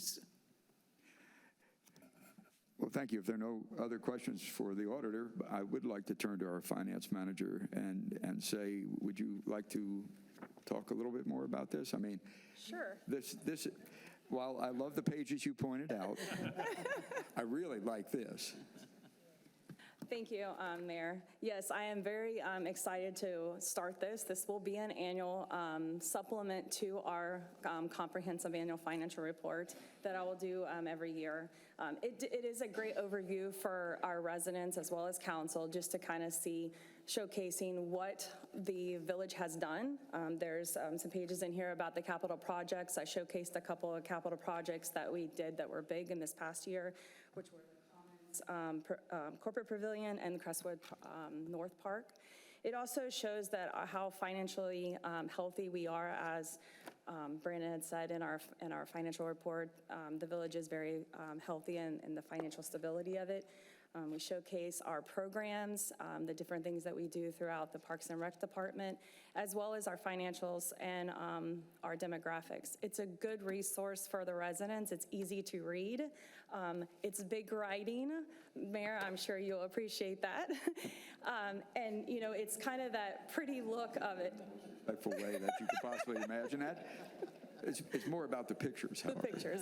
It's a pretty publication, and so as I said, we have them in our village hall. It is also online, and I put one of these in your boxes as well. Thank you. Right. I think it's a great work, a great piece of work, and it shows the progress that we're making and taking what was well managed financially, a city to another level. I mean, really, and to be able to share this, and I will. I think a lot of us wind up talking at HOA meetings and other places, or even a breakfast, if you can imagine trotting something out like this at a breakfast. Actually, people will pay attention to it, and I think it's a great document. So thank you very much for doing that. Anybody have any other comments? Yeah, we're just so proud, right? We are so proud to have you, your team, and to be able to say that our team got the Certificate of Achievement for Excellence in Financial Reporting from this office is pretty incredible. So thank you. Thank you. Any other comments? All right. Well, thank you very much again. And now we have to. I will make a motion to approve consent agenda number 7. I have a motion. Do I have a second? I have a motion and a second. All in favor? Aye. Any opposed? Motion carries, and consent agenda item number 7 is approved unanimously. That leaves us with. Yes, sir. Not to interrupt, Mayor, I believe we have a follow-up on a comment from the public, if we may. Okay, absolutely. Let's do that. After speaking with your captain, I found out that I was at the wrong council meeting. So I would like to strike what we mentioned, and therefore it will be taken care of. He assured me that he will follow. Thank you so much. Well, I thank you for the clarification on that. Yes, I'm sir. still sorry that you had that experience, and hopefully that'll get reconciled in some reasonable way. Thank you, and thank you, Captain, for the. Addressed it with the Division of Internal Affairs, and it will be followed up on. It just wasn't in the village. It wasn't under my command. Yes, sir. All right, well, that's important to know. We thank you again. Have a wonderful evening. You have a good evening.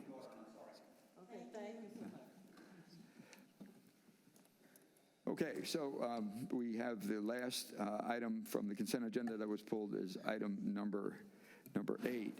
I see this as a milestone, and it's something that will be one of those legacy items for a long time to come once we get it completed. So our village engineer is going to tell us a little bit about what item number 8 is. Well, it started back in 2022. When we initially hired the architect to complete the design for the project.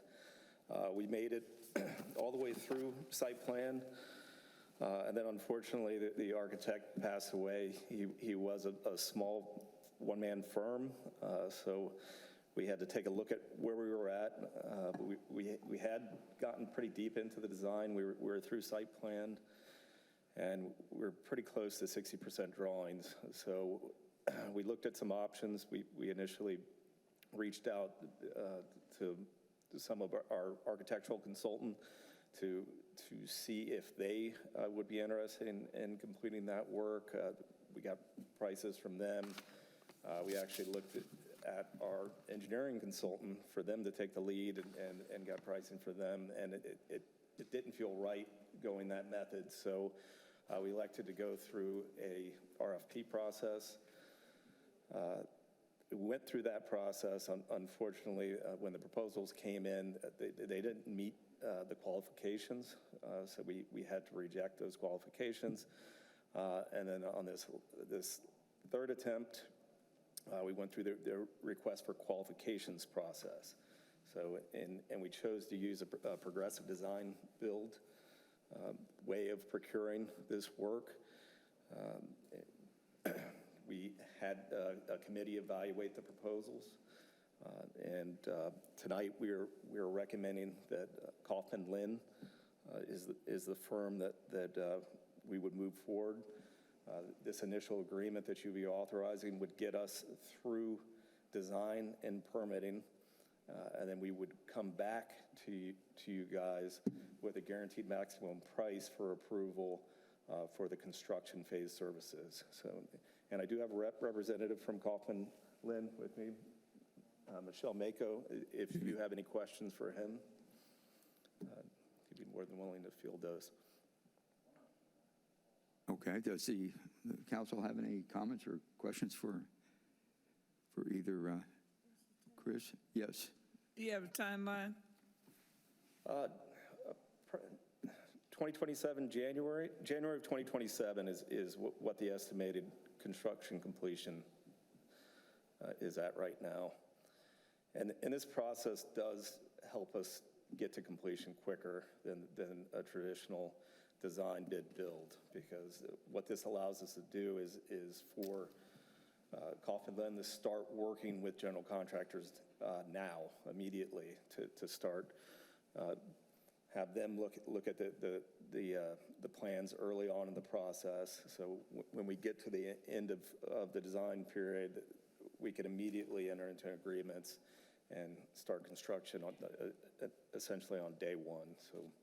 Okay, all right. Any other comments or questions from the council? I just say that I appreciate greatly, first of all, the expertise that you and the village manager bring to dealing with a very unusual situation. When somebody passes away and are at a critical point, and you have an important project, a big project like this, the expansion of a rec center, and finding a way through to a path that looks like it's pretty innovative, but it's going to result in a really good product at a really good price. And so congratulations for that early on.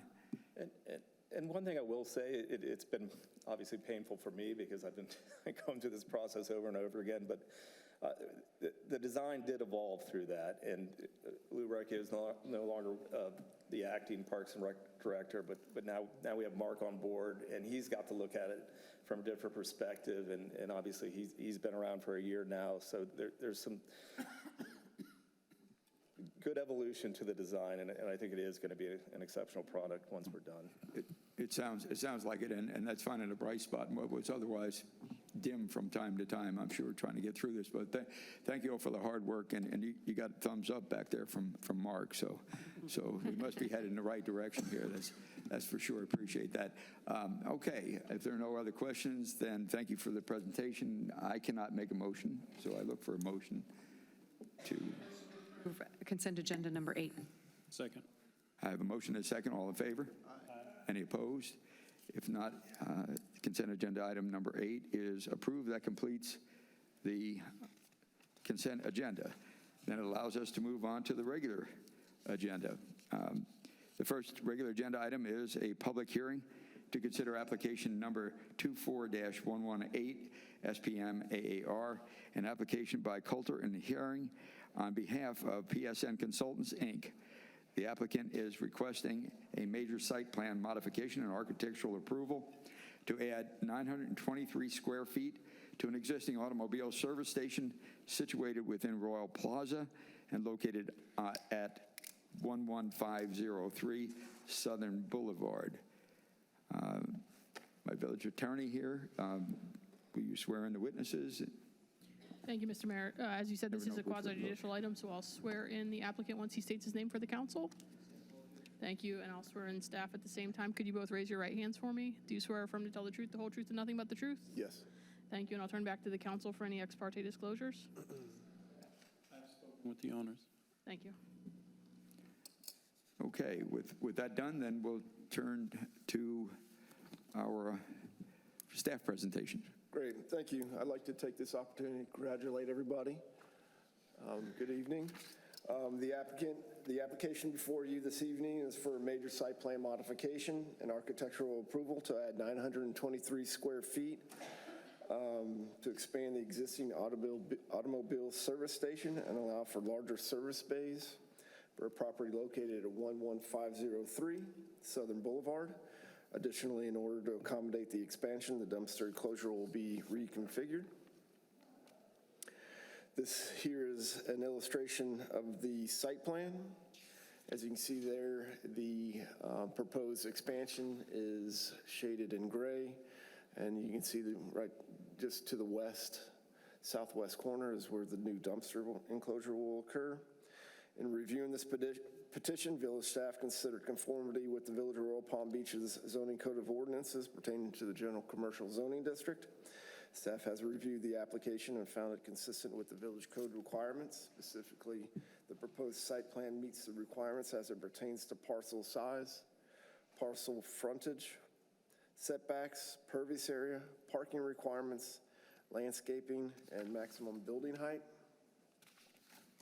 This here is an illustration of the landscape plan, which provides the code required landscaping material. Remain the same as it is out there currently. This slide illustrates the architecture of the expansion, which will be consistent with the existing building architecture and colors. Some may remember that this site plan application was processed and approved by the Village Council in December of 2020. However, the Village Code, Section 2666C1, the approved site plan expired after a year. Since a building permit was not obtained, the Planning and Zoning Commission considered the application on February 25, 2025, and recommended approval by a vote of 5-0. Staff is recommending approval of this application and adoption of Resolution 2439 with the condition that the site access drives must remain open and unobstructed. Permanent gates or barricades are not permitted. The purpose of this condition is to promote cross-access between properties in this area and to provide the opportunity to go from one property to another without having to use Inner Southern Boulevard. And with that being said, Mayor, I'll turn the floor back over to you. Thank you. Thank you, Mr. O'Brien. And so the applicant care to make some comments? Before I do, I want to say congratulations to you, Mayor, and fellow council members on your recent appointment. Bradford summarized that quite nicely. I will say that our client is a small business owner, and he's been serving this community for a very long time, and his customers seem to be very loyal and enjoy his services. I'll leave it at that. If there are any questions, I'm here to take them. Okay, thank you. Any questions or comments from the council? Yes. My only comment would be, as the applicant mentioned, I mean, this is, I think, a success story for here in Royal Palm Beach. This is an established business. It's got to be close to 2 decades they've been in business, and it's good to see them expanding. It seems I walk by there a decent amount, and, they always seem to have customers. They're very busy, and I'm also a customer, and they do good work, but I appreciate this going, and as Bradford mentioned, the issue of cross-access will be resolved by this. So thank you for staff good work. I appreciate it. Okay. Any other comments or questions from the council? All right. If not, then I'll take public comment at this time on this agenda item. Are there any comment cards? Are there any hands raised? Mr. Manager? Okay, so this is the last opportunity for public comment. Not seeing any, I will close the floor to public comment at this point, and unless there's any other additional, you look like you're going to say something, any other additional discussion, council discussion, I'll look for a motion and a second. I move to approve application number 24-118 as submitted. Your mic is off. Second. I have a motion and a second. All in favor? Aye. Any opposed? Passes unanimously. Congratulations. And thank you for being a successful small business in Royal Palm Beach. We really appreciate that. Thank you. Thanks, guys. All right, then moving on to the second regular agenda item, which is a public hearing to consider application number 24-133 SE, an application by NRI Institute of Health Sciences on behalf of Orion Bantry LLC, and adoption of resolution number 24-43 confirming council action. The applicant is requesting special exception use approval to allow for a public or private academic institution within the office commercial CO zoning district for a property located at 1402 Royal Palm Beach Boulevard, building number 600. The village attorney will swear in our witnesses and handle the ex parte.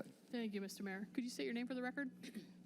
Paula Beauchesne. Thank you. Could you raise your right hand for me? This is also a quasi-judicial item. Do you swear affirm to tell the truth, the whole truth, and nothing but the truth? Yes. Thank you, and I'll turn to the council for any ex parte disclosures on this. I've talked to the owner. Thank you. Village staff.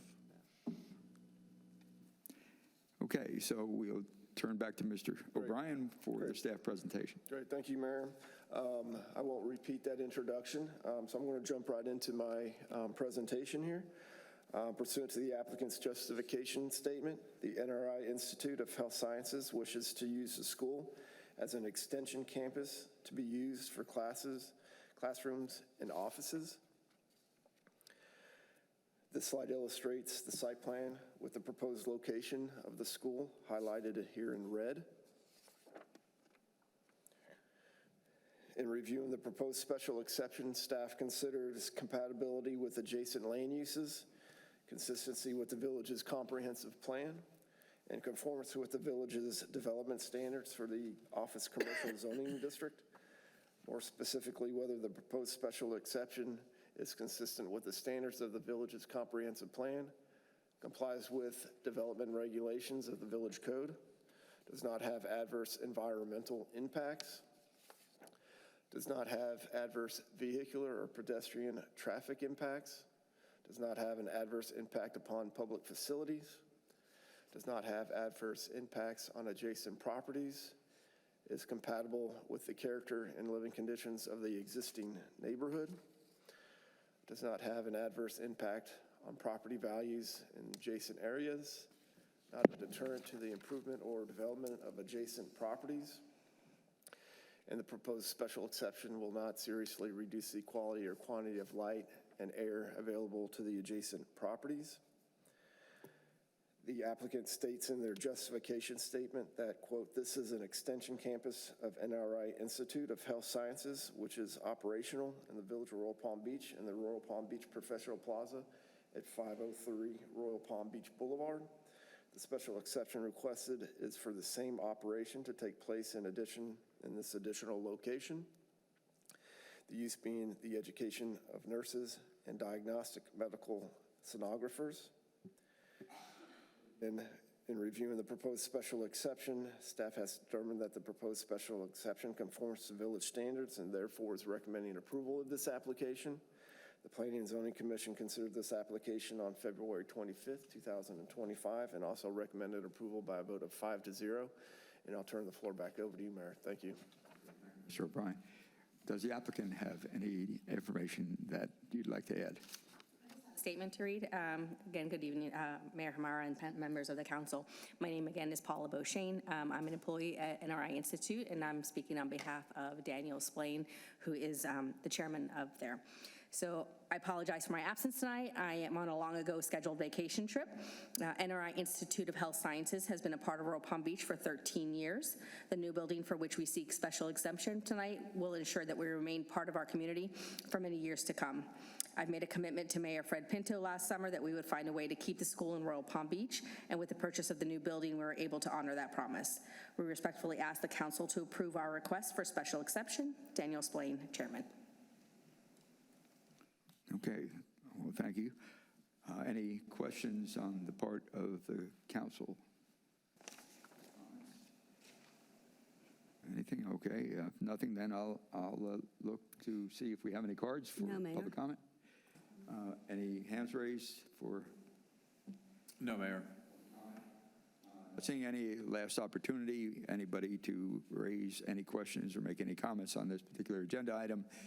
Not seeing any, then we'll move to close public comment on this item. And then I will look to the council for any additional comments. If not, then I will look for a motion and a second. Motion to approve regular agenda item 2. Second. I have a motion and a second. All in favor? Aye. Opposed? Not hearing any. It passes unanimously. Congratulations. Thank you. Good luck. It's another success story of small business Exactly. here in Royal Palm Beach. So congratulations. Thank you very much.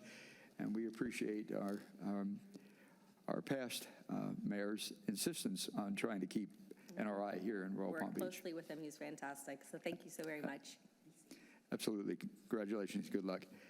Okay, the third and final regular agenda item is a public hearing to consider application number 24-144 AAR, an application by K. Hovenia at Parkside SEFL LLC on behalf of TPG AG EHC 3 parent HOV. I could do that phonetically, you know. Multi-State 3 LLC and AAR order confirming council action. The applicant is requesting architectural approval for 5 single-family residential models, each with 3 elevation styles and 5 color schemes. Typical lot landscape design and a temporary sales center for a property located 0.27 miles west of State Road 7, US 441. So I will now turn to the attorney for swearing in the witnesses and handling ex parte. Thank you, Mr. Mayor. I'm sorry for the mouthful there. I promise that wasn't me. That's the name of the owner of the parcel. Could you raise your right hand for me and give your name to the council, please?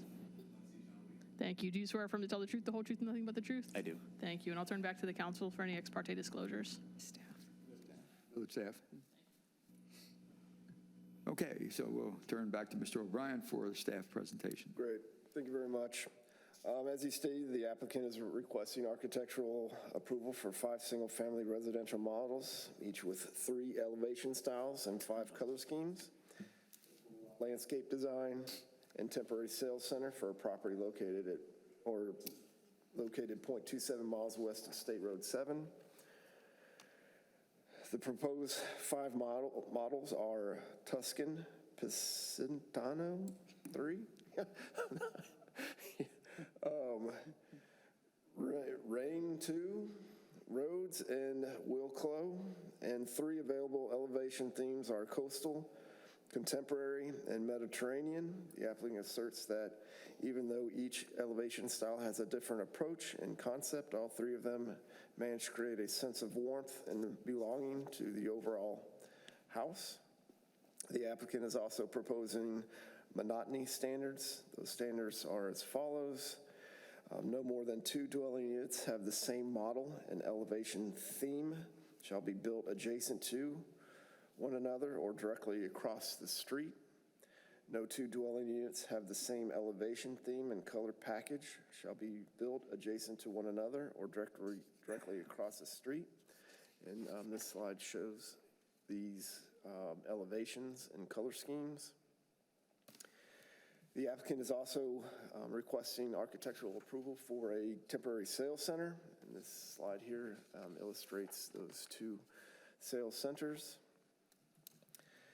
This slide here shows the proposed landscaping for these sales centers. The applicant is also requesting architectural approval for the typical landscape layouts for the different models, and here are a few samples of those. These do meet our code required for lot size.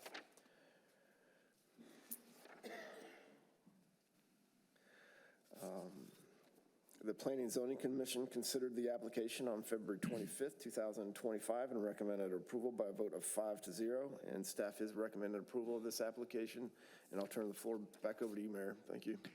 Okay, thank you, Mr. O'Brien. Does the applicant have anything they'd like to add? First and foremost, congratulations to the council members for your appointment tonight. We do have a presentation prepared, but Bradford covered everything. Myself as well as our client and architect are available for any questions that you might have. Okay, well, thank you. Does the council care to ask any questions or make any comments on this agenda item? I do have a question. Okay. I'm curious, it's very interesting. Is this our requirement or just something of the developer? And that is the diversity of the houses next to each other across the street.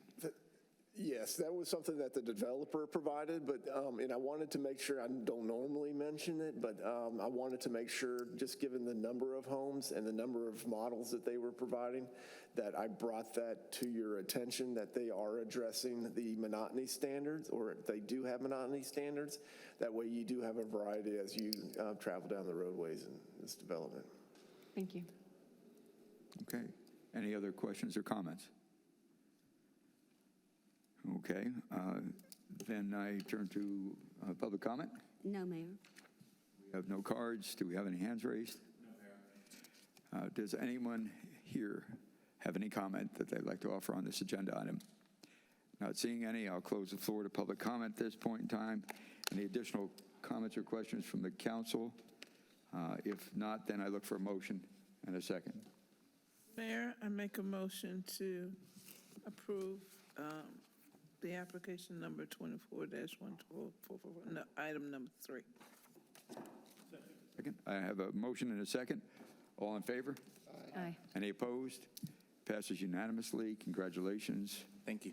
All right, thank you very much. That, I believe, concludes the agenda for this evening. This meeting is adjourned. Thank you all for being here. Appreciate it.